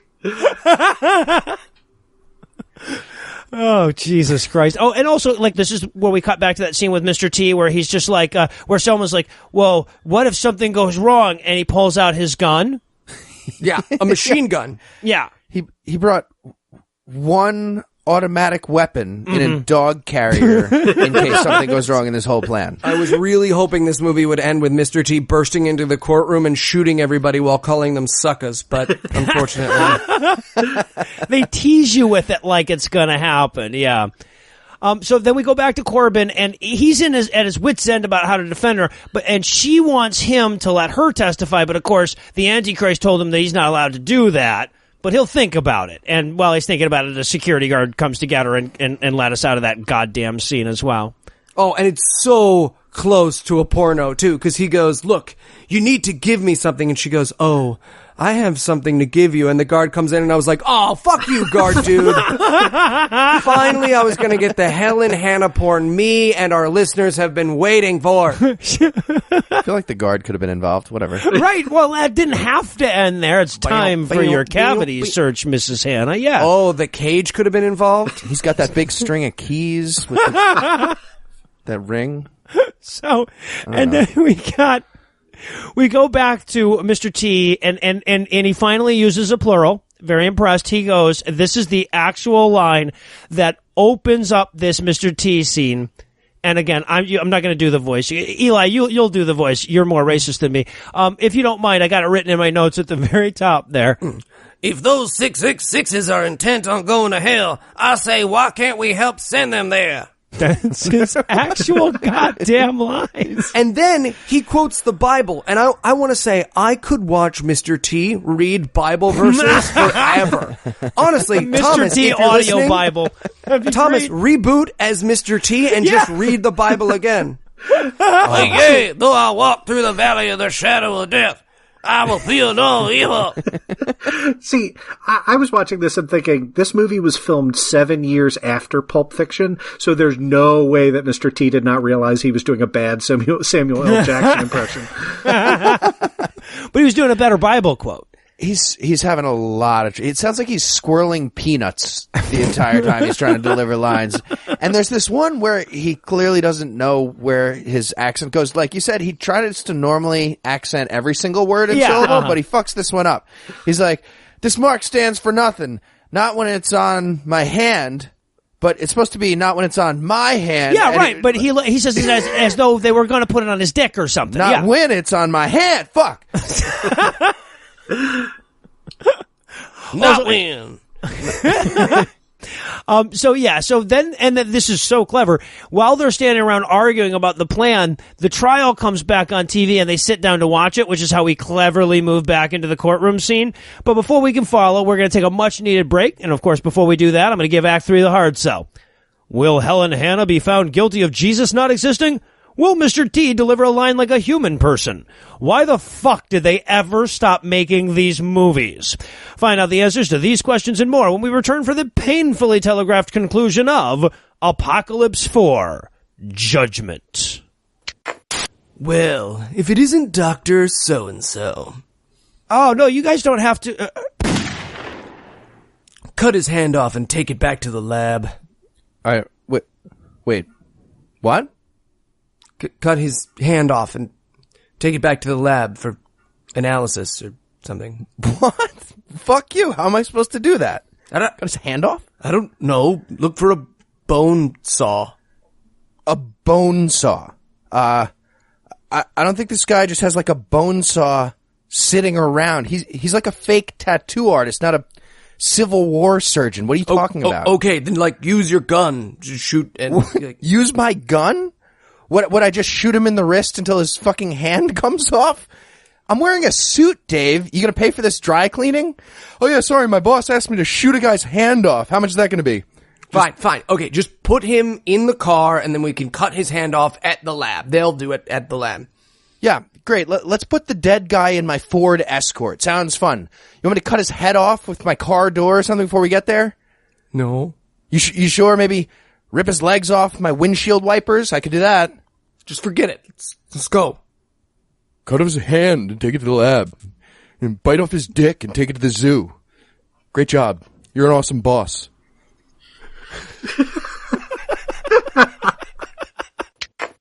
Bring them before me.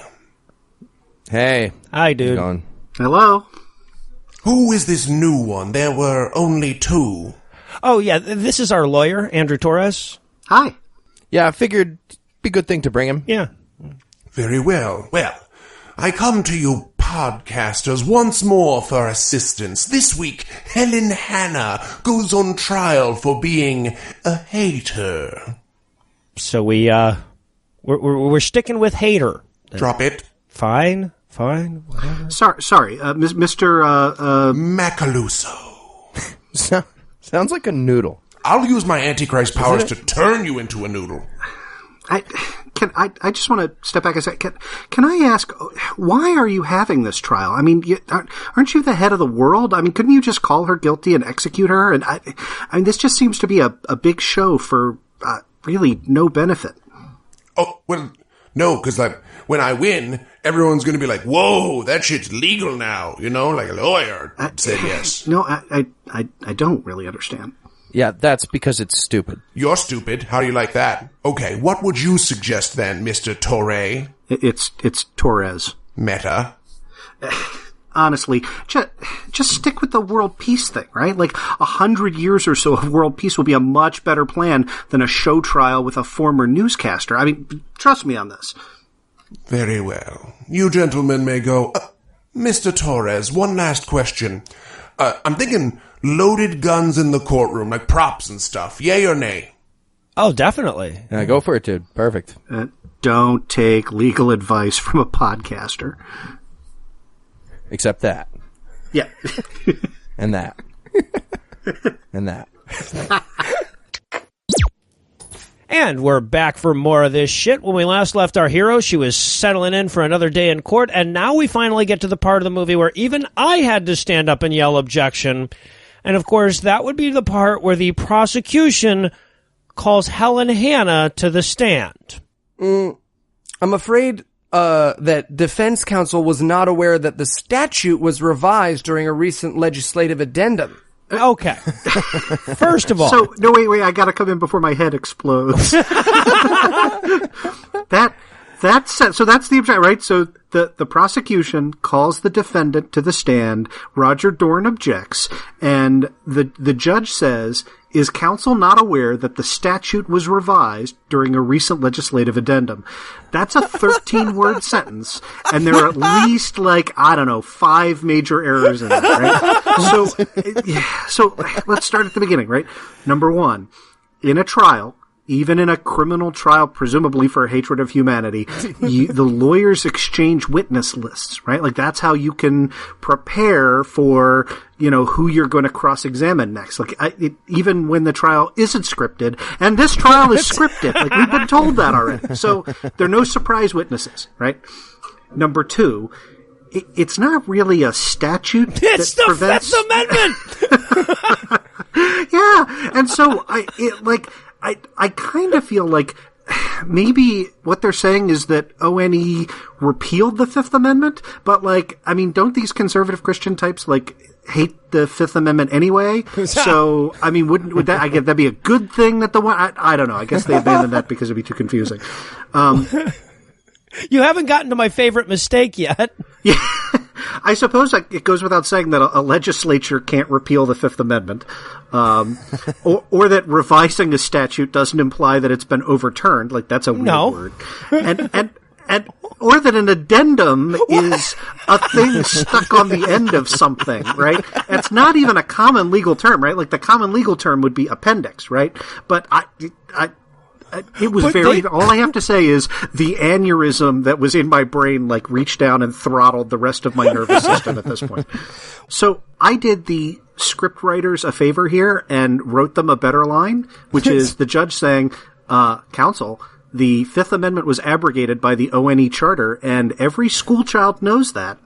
Well, yeah, right. If they wanted to go, because it's very easy to go with, no, this is a completely different one world government. That would be really easy. But yeah, instead they decide to act like an addendum is a place where people go or something. Yeah. And also, this lawyer hasn't heard about them repealing the Fifth Amendment?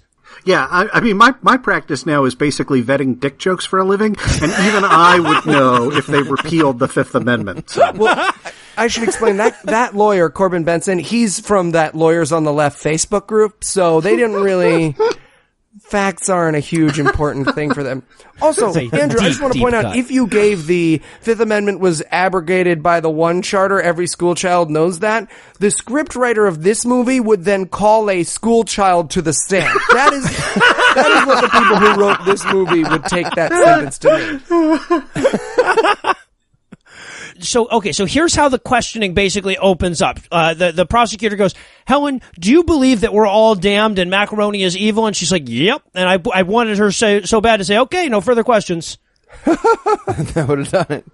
No, but she has like 35 more leading questions that she needs to get. And I'm just like, see, people, this is why the prosecution wouldn't want to call the defendant to the stand. Like you don't need to ask, leading questions with zero foundation and, interrupt like you can do all that on cross, Yeah. She also has this incredible moment where she goes, well, your God sounds pretty awesome. Tell me, have you ever talked to your God?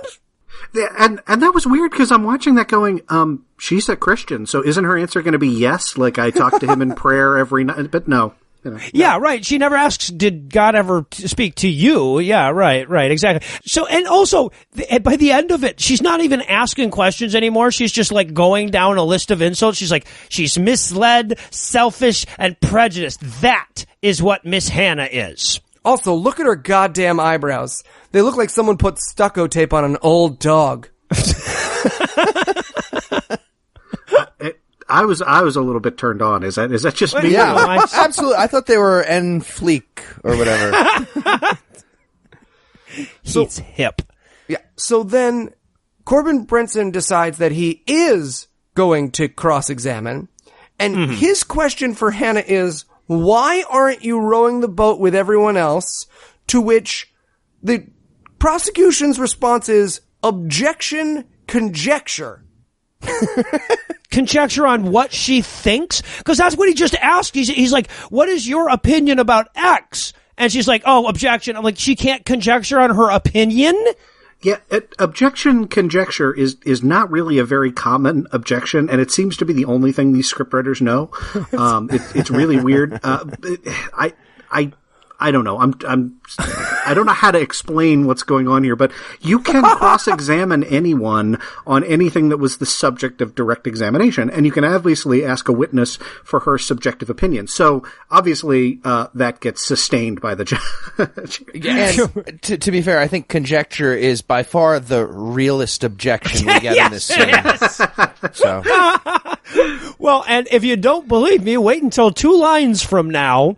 Right, where he says, so what's 2 + 2? Where, again, the prosecution objects because she's not an expert on math. That is the actual line she uses. So, if she said not an expert on Orwell, objection sustained there? I don't understand. And how does Vicky not win here? The prosecution, how does she not be like, okay, what's 2 + pi? And Helen's like, 5. Okay, prosecution rests. You're an idiot. I win. Yeah, the objection, not an expert on math, that one gets overruled, even though any competent lawyer could have just objected that the entire line of questioning is unrelated to the direct. Right? Like, you only get to cross-examine a witness based on their testimony on direct, right? Like, you can't just start asking random stuff. Yeah, so what'd you do for breakfast? Right. How many fingers am I holding up, counselor? Also, she does the whole, like, you're not an expert on math thing, but then he says, so truth is absolute, and then we get another objection because, in the words of the prosecutor, she is also not an expert on truth. So, again, if this was a world-renowned epistemologist, Oh, yes. the objection gets overruled? What's happening? Well, and that one's sustained. The math one, not so much. You don't have to be an expert. No 2 + 2. But yeah, absolute truth. That's going to take an expert. Oh, and I have to point out that Vicky is just smoldering here after her objection is sustained. Yes. It is amazing. I am so happy with this scene. I watched this scene 4 times for pleasure. Like, usually I'll rewatch a scene because I didn't get... But this here, just the thought of Andrew at his home going, I have to write notes on what is wrong and funny about this. Will sustain me in my darkest hours forever. Also, I have to point this out. All right, so like Eli mentioned, the first one of us to watch the movie goes through and writes like scene cues, like what is the line that starts the next scene, so that we can all keep our notes on the same page. When I saw the upcoming note from Eli for the next scene, I assumed he was joking or that I would get what he meant when I got to it, but no, this is the actual line from Vicky Thorne after she's done questioning Helen Hanna. She says, and I quote, I call to the stand Jesus Christ.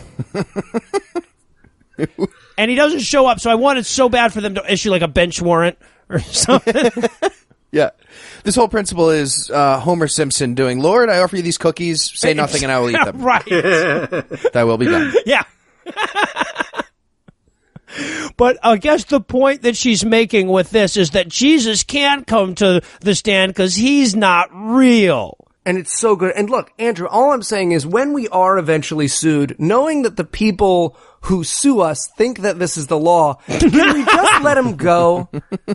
Right? When they're like, I call not God to the stand, can you not object just because I want to see Where the they're faces of the real legal people? When Cristiano Brother number 1 is like, isn't it true that you hate God?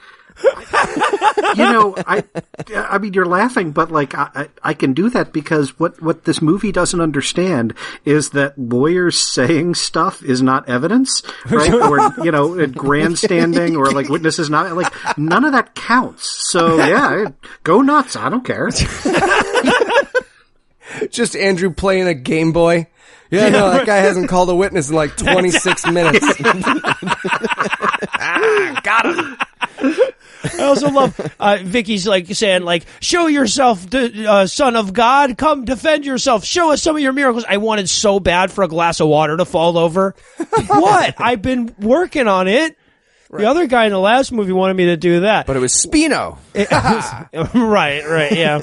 Right, and she goes, can't you just admit that Jesus can't be put on trial because he's impotent? And I wanted a flash cut to Jesus just desperately trying to get his dick hard, just like, look, talk dirty, do something. I just need some Gatorade.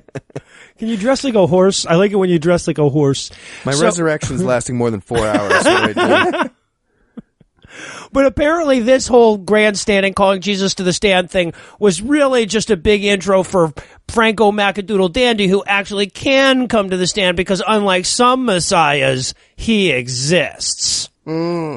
Case closed. Well, I love that she goes like, her opening question is literally, now, Lucifer, do you exist? And I wanted so bad for him to go, objection, he is not an expert on existence. Because that's how it works here. And to be fair, he makes some pretty solid points. He's like, look, according to the fiction of this fucking movie, for 2,000 years, they asked God for help and he did nothing. I created world peace, and you put on my goggles, I let you walk again. What do you think? Yeah, right. Again, this movie is whipping its own ass. Right. And we just have to point out that when he finishes, everyone goes nuts. Like, woo, go Lucifer, love you, free bird. I wanted panties to hit him in the face and be like, Just picks up a hotel key. It's the fat guy who tried to stab her earlier. I also love Eli's next scene cue, which is just indecipherable gibberish from the Scottish girl. And for some reason, the black guy's accent failed him in this accent. So it was literally like, you nick, and I was just like, all right, someone else will take notes on what they were saying in this scene. Or not, because all I have is apparently these two don't want to be part of the rescue anymore. That's all I about all I could manage. And Heath has 0 notes. Yeah, right. This scene didn't happen. Yeah, I mean, Dawn just walks off the movie at this point, right? I mean, Yeah. I would too. So I can't What do you blame her. mean you can't understand me? You know what? Fuck you and your... She was Irish, by the way. But all right, so then we cut to later that night when he's like looking over her wanted posters. I guess he's just about to or just finished jacking off to her. And it could be both, before and after jerking off again. Well, right, right. And he's going to email... what we learn here is he's going to email the haters to tell him he needs their help. Right? So he sends them an email, and I had a nice moment of reflection here, again, for our older listeners. You all remember when email took longer to send than regular mail? Like, I saw the sending icon thing, and I was like, fuck, I remember when email used to be sending. Like, it just wasn't whoosh, it just wasn't instantly gone. And now we get a moment that really makes that church burning seem well planned out. Oh, God, I love it so much. Another moment where you just really have to sit back and wonder about the goddamn logistics. So he looks at his desk and there's a wooden cigar box or whatever sitting there that's not supposed to be there. He opens it up. There's a tape recorder that says, "Play me." The entire message on the tape recorder is the Antichrist going, "No surprises, counselor. No surprises." And then, as though this isn't ridiculous enough, he goes to the window, and the bald assassin guy, who was apparently just standing outside until he saw the box, is standing there and yells like, "Make sure you get enough sleep tonight, counselor," which is a really weird taunt, and then drives away. Yeah, that's such an elaborate plan to deliver that message. First of all, it couldn't just be like an email or a call or... It, like, they planned this ahead. Lucifer's talking to his henchman, like, "I want you to deliver a message. Tell him no surprises." Yeah, okay. All right, no problem. Got it. But don't just, like, tell him. Like, put it on a tape. Why? I'm going there in person. I'm going to tell him about the healthy sleep amounts. I'll just I'll tell him both things verbally. He's like, "No, do the tape thing. Get a nice jewelry box for the tape player. Sneak in and then sneak back out and then do the sleep amount thing." What? I just wrote in my notes here, "Hey man, you get my recording thing?" Cool. Right? Like, That was me. I put that there. And my music note here, by the way, is I expect this song to end any second while the singer goes, no, wait, it's not a G. Hold on. Yeah, my music note was, what if Amy Grant joined 10,000 Maniacs? My music note here was, Joni Mitchell got raptured, so this is what we have. So now we got to get, okay, so like we just had Corbin Burnson emailing the hater, so now he's going to go meet up with them, and apparently they live down in the subway tunnels or something. Right. And the cutover to the subway tunnels is the spinny newspaper thing, and the headline says, "Macaluso delivers crushing testimony," which I would just love for the press to cover one of my trials that way, that's all. Andrew got a really good witness this time, y'all. Nailed it. So, and then, of course, if you've been waiting this whole time to get Corbin Burnson and Mr. T in a room together, wait no more. Because this is when the two of them are going to meet. And Mr. T is pissed that he hasn't used the tape of the guy accusing the ONE of being evil as evidence in the trial. Yeah, don't take legal advice from Mr. T. Well, wait, if given a choice between taking legal advice from a podcast or Mr. T, which should you do? Make fun of Mr. T on a podcast. does Mr. T have a podcast? Yeah. Talking Tea with so Mr. great. T. It's great. Oh, if he was just reading like romantic era poetry. Oh, that'd be awesome. Come, my love, and walk with me amongst the flowers. That's a Byron joke. There's a Byron nerd out there that loved that shit. Oh, man. And this is one of my favorite Mr. T having trouble talking parts. He says, "I don't trust you." Mr. T can't pronounce the letter T. I'm so happy about it. Oh, it's pretty great. He can pronounce them at the front of words, but not at the end. Oh, It's asking an best. awful lot. They call me Mr. T because I only get one of him. Per sentence. I also love, okay, so now Selma in this scene is offering to testify, to take the stand on behalf of Helen, which in no way makes sense, like internally or externally to this movie, but it's going to be important, so I have to mention it. And I also have to mention this, even though it's not important. At one point, Corbin Bernsen says directly to Mr. T and Selma, I can't say I understand you people. I wanted so bad for that you people. That would have been so much fun. Oh, so good. There's also an incredible moment where he says, well, that's a stupid idea. And Mr. T's like, oh, and I realized, like, you can't, in this movie, a subtle theme of this movie is don't say things are stupid loudly in front of Mr. T, because he'll tear you in half with his Viking strength. Yeah, he's like a Wookiee. He's the Wookiee of this film. Sounds similar. Yeah, he does. He has the same clear enunciation and everything, yeah. So Christ Fu Panda is going to help him get all the evidence he needs. He's like, oh yeah, evidence? I got piles of evidence. Come back in an hour and we'll give it to you. But as soon as he wanders off, the bad guys come through and start shooting the place up. Right. Yep. And they run out the back door, and luckily their HQ has a door that leads out into one of the levels in GoldenEye for N64, and there's plenty of wood boxes full of, like, solid lead cubes to hide behind for the gunfight. We said we were doing slaps only, no golden guns, no golden guns. Also, it ends with him throwing a grenade, and there is a magnificent CGI explosion, repeatable only by vultures of horror. It is truly fantastic. There are apps on my phone that create more realistic explosions at this point. Looks like it's releasing a Pokemon and a vulture of horror at the same time. Yeah. It's a grenade. So now we cut to the courthouse the next day, and Christ Fu Panda was supposed to show up with the evidence, but he hasn't shown up, so Helen is a little suspicious. And that's when he realized that Vicky, when they were talking outside the about-to-be-burned-down church before, put a tracking chip on him, which means he has not changed his clothes in 3 days.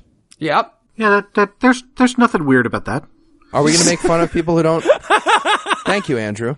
It's legally the defensible. Prosecution rests. I'd like to call time to the stand. Yeah. Would have made more sense than the next move, which is to call Selma to the stand, because Christ Fu Panda didn't show up and he doesn't have the evidence. So now some random black woman will take the stand to defend Jesus. Yeah, no, and I mean, like, I've talked about witness lists and everything already, but I want to point out that in this scene, Roger Dorn looks around the courtroom, right? Christ Fu Panda isn't there, and he just looks at the first person he sees walk into court and is like, her, I'll call her to the stand. Like, that's not how we do this, people. Yeah, it was a surprise witness, like, for him. For him, right. Which takes a real lawyer. I guess we're just glad a pizza didn't get delivered at that time. Yeah. Like, yeah, that guy. Get up here, Scooter. Does anyone really like the black olives? Be honest. Be honest. No. Anyway. Objection. The witness is not an expert on vegetables. Oh, speaking of objections, I love this one too. Right, so they get Selma there, and he's like, Selma, you came at great personal risk to your life to be here today, didn't you? She's like, yeah, they're gonna murder me after this is over. She goes, objection, conjecture. We might not. We might kill her. You don't know. There could be. We could just, guillotine her, but then hold it at the last second if we need her for the next movie. So. Yeah. Exactly. But Selma is described throughout this movie as known terrorist and hater, right? Those are crimes. So, I mean, she should definitely be arrested in this scene, you would right? think. It's like if a member of ISIS busted into a national tribunal and they were like, oh, this guy, come here, Abdul. So, Abdul. You're a character witness for my... Yeah, right. And that's the thing. Why would you bring a co-conspirator in as a character witness anyway, right? And he knows it's a bad idea. She's about to get on the stand. He's like, try not to act too... And she's like, Christian? Black? And he's like, I was going to say crazy. But yours is better. The first one. First one. First yours is better. All right, but instead of focusing on anything relevant to anything... Where we end up going with this is an argument in court over whether Jesus was really resurrected. But not just that, we actually get a legal reference here for Andrew to break down. So she goes through the usual, Jesus is a historical fact because there were 500 people who saw him in the book we wrote that we are the ones who edit. Right, so exactly. The Eli Bosnick story always has me maintaining an erection. It doesn't mean it's true. And then why would anyone be killed if it wasn't true? Blah, blah, blah. He doesn't ask her if it's physically impossible. Instead, and this was the first time I've heard this in one of our movies, she goes with Simon Greenleaf. Andrew, you want to walk us through Simon Greenleaf? Yeah, sure. So, no, you don't. First, I think it's First, I think it's important. Remember, Roger Dorn calls Selma to the stand as a witness for the defense, right? Mm-hmm. And then what he says is, oh, by the way, I'm going to take a seat and I'll let my witness get stuff out answering cross-examination. By the way, we've done no prep going into this, so, whatever. Just pontificate. It's up to you. Okay. So that's the setup, right? And then this is definitely, this scene is definitely the oh yeah, but what about John Lennox, of this movie, right? Because the question to any lawyer, right? So I should say, Selma asks Vicky, do you know who Simon Greenleaf is? And what Vicky should say is, this is my cross-examination, so shut the fuck up because you're the witness, right? But if you're a terrible lawyer, what you would say if the witness asks you, do you know who Simon Greenleaf is, yeah, he's like an 18th century apologist or something. Shut the fuck up, this is my cross-examination. Yeah, right. Yeah. So what is the Simon Greenleaf argument, right? Who is Simon Greenleaf, right? He's a lawyer dude from the late 18th century. He's a real lawyer. He donated a lot of money to Harvard, so he's got credentials behind his name and stuff. And he wrote an apologetic that's unbelievably stupid. Right? It basically is about ancient documents, and it relies on the fact that non-lawyers don't know the difference between saying that a document is admissible and saying that a document is believable. Yes. Right? So So when Eli is on trial, right? If I need to refresh his recollection, I could say, so Eli, what happened on, January 3rd, 2015, and Eli would, get back, and I would say, how do you know that? And you'd say, oh, I keep a journal. And then I could put your journal into evidence because you've authenticated it, right? But that doesn't mean that, we have to believe what your journal says is true. Right. And I would add, on top of all of this, there's a legal doctrine about right? We started to talk about hearsay. Hearsay is whenever you put something into evidence that hasn't been said by the person who's on the stand, right? And there's a doctrine of double hearsay that I'm not going to explain because no one gives a shit. But this is triple hearsay, right? This is Selma telling us what Simon Greenleaf said about what the Bible says, right? The judge's head would explode at this point. I wanted someone else to push her out of the way. Mr. T jumps in. Here's what Selma was going to tell you. And then someone knocks him out and says, no, Mr. T means... Well, and also, God, for fuck's sake, if you boil this whole thing down, if you boil Simon Greenleaf's entire argument down, basically what he's saying is if you trust what the Bible says, it proves the Bible is true. Yeah, no, it's equally an argument for the Quran. The Book of Mormon qualifies as an ancient document, anything. And the judge here has a moment where he's like, hey man, you're supposed to be doing a worse job than you're doing. Just remember, this isn't a get out of, because he shows him the hater card where he's supposed to be turning in the Christians. He goes, this isn't a get out of jail free card. And I can verify Andrew has said those aren't real. I wrote one for myself, but you cannot go near a school zone if they tell you can't go near a school zone. So now we get this hey guys, we're almost done with this movie montage where everyone's sitting around watching commentary on the trial as they prepare for the big escape. Mr. T and the black guy that didn't leave with the Irish chick are dressed as ONE officers. Yes, this is the part of the movie where we are supposed to believe that Mr. T is going to infiltrate ONE. Yes. Look, I've worked in very large companies with lots of people and not known everybody's name. But if someone who looked like Mr. T walks into your workplace environment, you're like, fuck, I have not seen that guy before. That guy is Mr. T.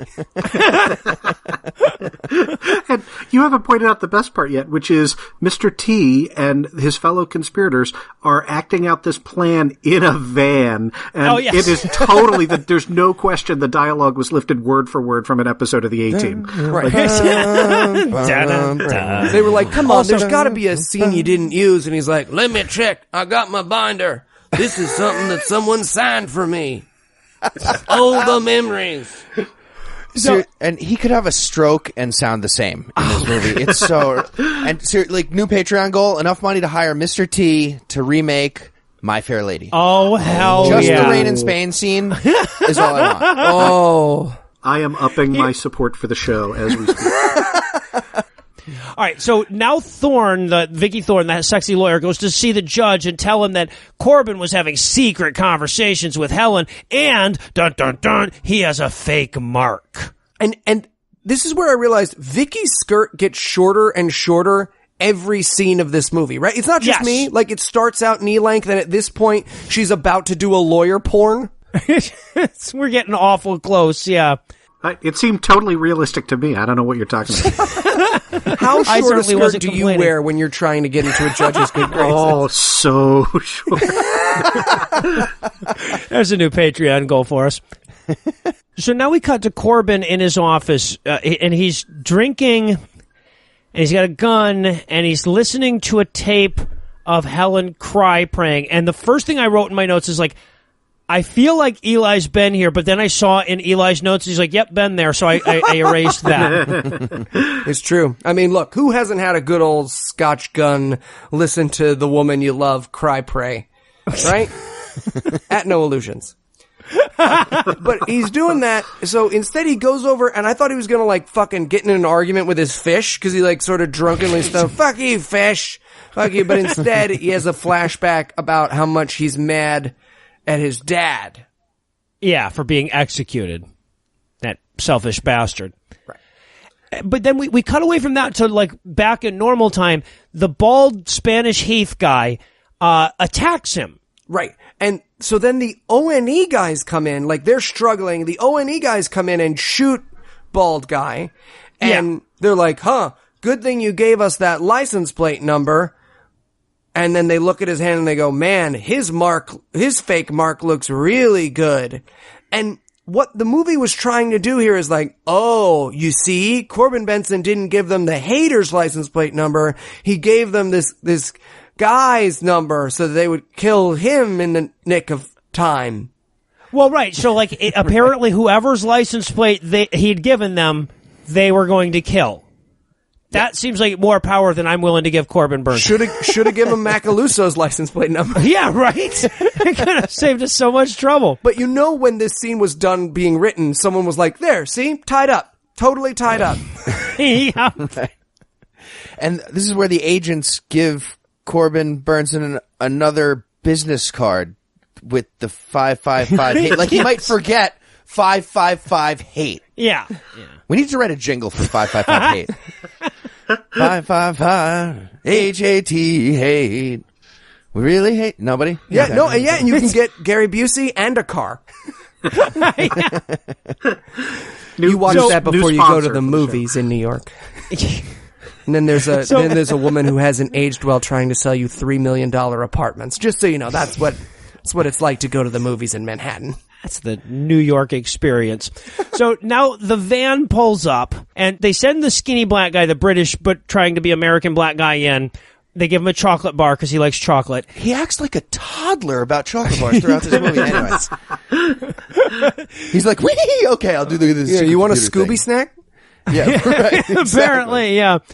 So, okay, so then he goes to break into the O&E headquarters, and of course, he's got one of those pagers that you use to decode card readers, like they have in the movies. Why don't bad guys just make security keypads without a data port that you could stuff something extra into and break it?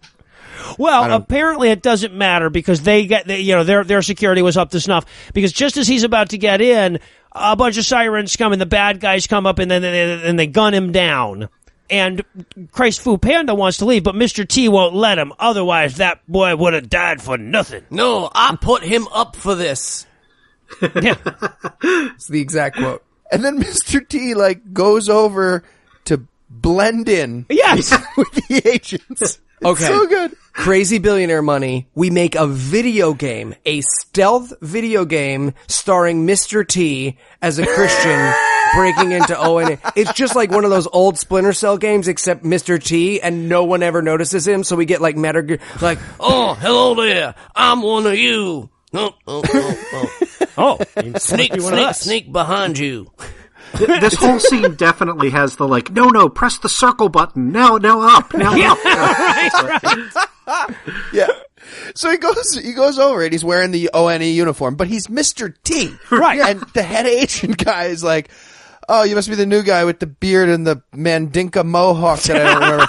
Why don't you go inside the Achilles heel computer room cage thing and fix whatever something's wrong, and it's fine. And he gets inside. It's Also, so stupid. I just have to say this line because it's my favorite line of the entire movie. Cholo Panda's like, no, don't go in. And he goes, I'll blend in. and he goes, what if someone notices you? And he goes, Help him if it does. Hebum. Now, that I believe means on a 19th viewing, heaven help them. Oh, wow. No, it was Hebum. I'm pretty sure you're just falling into baby speak at that point. Hebum makes more sense. So now we head back to the courtroom where Corbin is showing up late. You can always tell it's the last day of the courtroom drama when the lawyer shows up late. And he calls Franco Macrame to the stand. Right. Yeah, and you can't do that, right? You had an opportunity to cross-examine Franco Macaluso when he was called by the prosecution, and, you asked no questions, so too bad. You don't get to just keep calling a witness back to the stand over and over again. Right. That this is the defense has surprise witnesses, each more surprising than the last. Even surprising to myself. Also, I want to point out, Helen gives him a dirty look here because she didn't want Macaluso on the stand. And I just wrote in my notes, Helen is looking at me the way Anna looks at me when I talk in front of humans. Just that you're ruining this party. You're ruining it. Well, and apparently she is, because eventually they have to, she has an outburst and the guards, pull her out of the courtroom. So, and what's going on here, as we quickly figure out, is that Corbin Burnson has to stall everyone in court while Mr. T breaks her out of prison. So he just goes off on a series of every courtroom movie cliche you can imagine, and then pulls out a gun. Yep. Yeah, so I want to point out, again, what this movie is suggesting is that the evil ONE government has removed metal detectors from the courtrooms. And I'm sitting there thinking, are you guys the, NRA pro-Second Amendment people? Isn't this another good thing you want? I don't know. I was confused. Well, he's got a prop. Well, yeah, right. Wait, she did props, so he gets to do props. So he pulls a revolver out of his briefcase and he says, "Don't worry, Your Honor, I'll take the bullets out of it." It's like you've just been carrying it around in your goddamn briefcase with bullets in it. Well, all right. Well, and if you're going to do an empty gun, why didn't you just have it empty already? If you're doing an empty gun prop, this does not occur to them. Yeah, because it's a magic show. What we learn is it's a magic show, right? And he goes, "Oh, as you can see, an ordinary gun." And I just needed a girl in a red sparkly dress to come out and be like, da da da da da da, because then he gives the guy the bullets, right? Hands them to him. He's there, take those bullets. And then he takes the gun and he points it at Lucifer. And he goes, "Excuse me, bailiff, would you mind opening your hand? How many bullets?" And he opens it up and he's like, "Oh my God, only 4 bullets. How'd you do that? Woo! Crazy." So he goes around and he's asking everybody in the audience, who's willing to step down here and take a bullet for Lucifer? So that's his defense at this point is I am going to shoot someone in this courtroom. Any volunteers? Yeah, and by the way, that's super weird because I would totally take a bullet for someone who created world peace. Yeah, right? If the people all got marks and were in the virtual reality thing, why would we believe that no one in this courtroom would be willing to take a bullet for the man who regrew their arm and created world peace? Just like if there was just a normal dude, it wouldn't even need to be magical. If there was just like some great head of the UN and they were like, who wants to take a bullet for Super Merkel? I'd be like, yeah, sure, go for it. Yeah, I mean, this is basically Eli's all the Skittles post that went viral, right? Well, right. I mean, this guy, saved the world. Like, people should be throwing themselves off the balcony to take that bullet.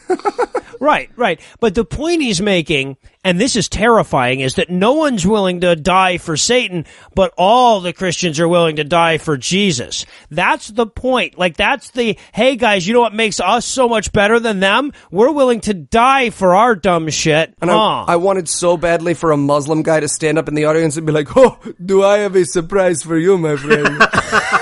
Oh, this is a gamble that is not going to play out. How are your teenagers doing? Also, through this whole thing, like as he's doing his whole gun thing, they also they keep cutting back to Mr. T because he's like broke into the cell where they're keeping Hannah and now Selma, and he's got this giant ring of janitor keys and he's trying each key, but it's not enough for him to push the key in and check to see if it turns the lock. He must then wrestle with the key and the lock and try to, defeat it with his great strength. I honestly expected him to cut through the bars with his mohawk. Just headbutt him or something, yeah. And another guard comes in while he's fucking around. He's like, hey, wait a minute. I don't remember a large bearded black man with a mohawk. Who the hell are you? And he's like, I'm in the Department of Fools, sucker. Well, yeah, so the reason we have to have this scene is because Mr. T wants to shoot this guy, but Selma has to talk him down and explain to him that that's not the Christian thing to do. And I'm convinced that wasn't part of the movie. Like, Mr. T just constantly wanted to shoot extras because of his days in the A-Team, and they were like, no, you know what? That's your whole character's journeys. He wants to shoot people, but he doesn't. Yeah, I want to shoot people. But no, but you don't. But you don't. That's what's so great about it. And then I shoot him? No, Mr. T, then you don't. What's your first name? I don't know. Mister. Okay, so then we come back to the courtroom. Like, now they're like, everybody knows Corbin Burnson doesn't have a mark and they're all freaked out or whatever. So now Vicky comes up to him and she says, do you want to die for your God? And shoots him.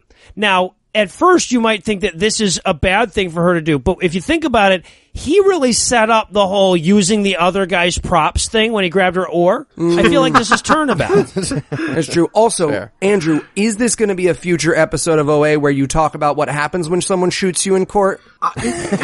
Right. Listener question.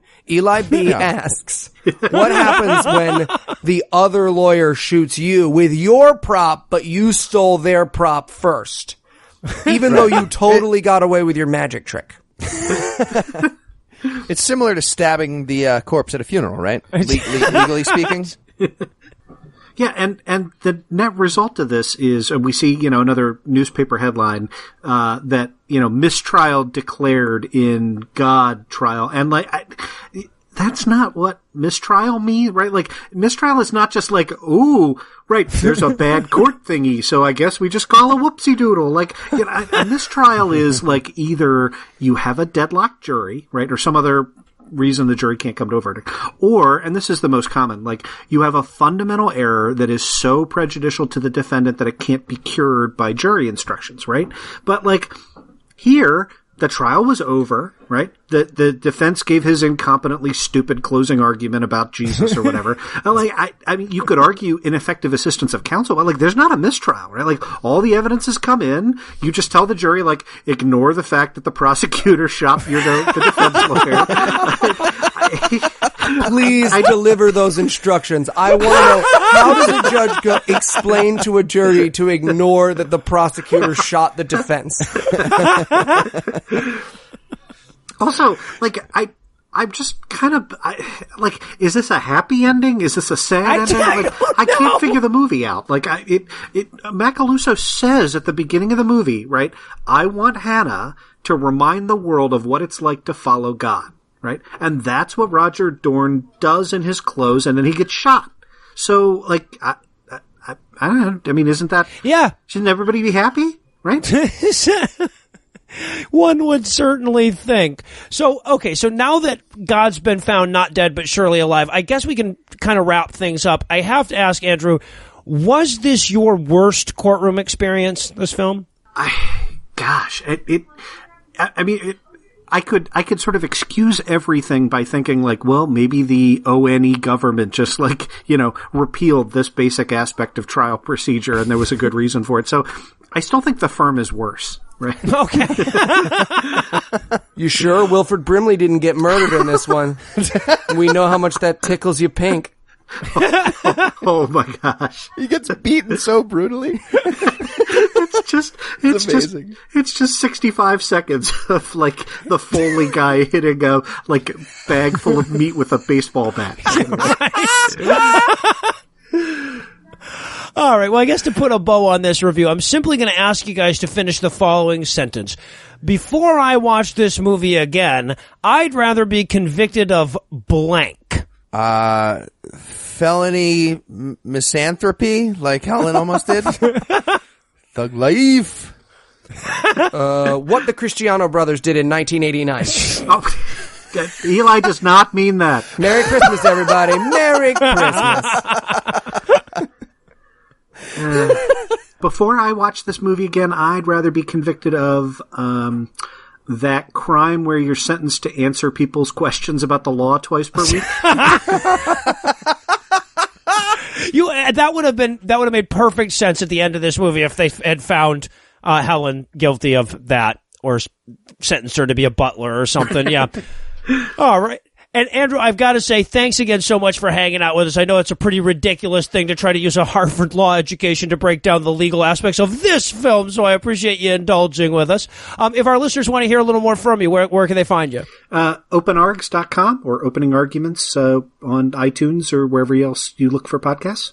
Awesome. And I honestly, I say this truthfully, there is not another podcast that came out in 2016 that I would more highly recommend. If you're not listening to Opening Arguments, you really owe it to yourself. Of course, you'll find a link on the show notes for this episode. Andrew, thanks again. Oh, thank you so much. Thanks for having me on, and thanks for your kind words. You bet.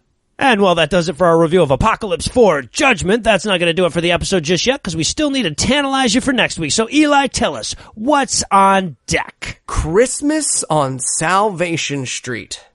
We can get one more little blow to Christmas before it's all over. Exactly. It's about a white preacher and his daughter who is recently widowed, who moves to a black ghetto neighborhood to save all the black people. We didn't do this one last year during our Christmas extravaganza because it was too similar to Brother White. Literally, that's why we couldn't do it. It was just I thought you were describing Brother White. Exactly. Right. Okay. Too similar to the other ones, but I've watched the preview and it looks pretty phenomenal. Awesome. Yeah, that was a late edition, so I haven't seen the preview yet. Very much looking forward to Brother White, but serious. Mm-hmm.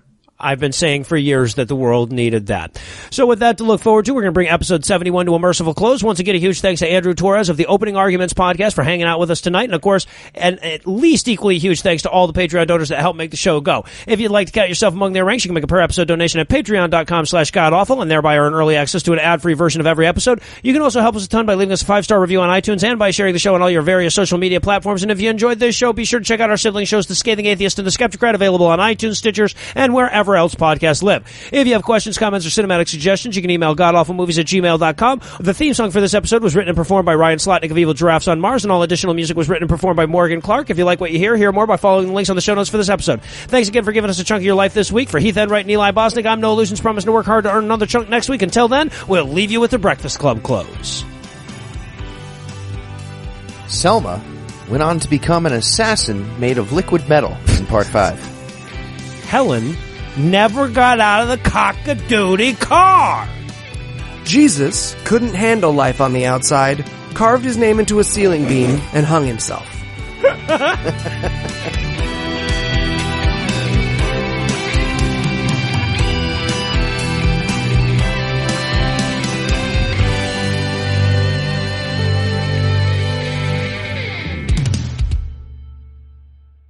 The preceding podcast was a production of Puzzle in a Thunderstorm, LLC, copyright 2016, all rights reserved.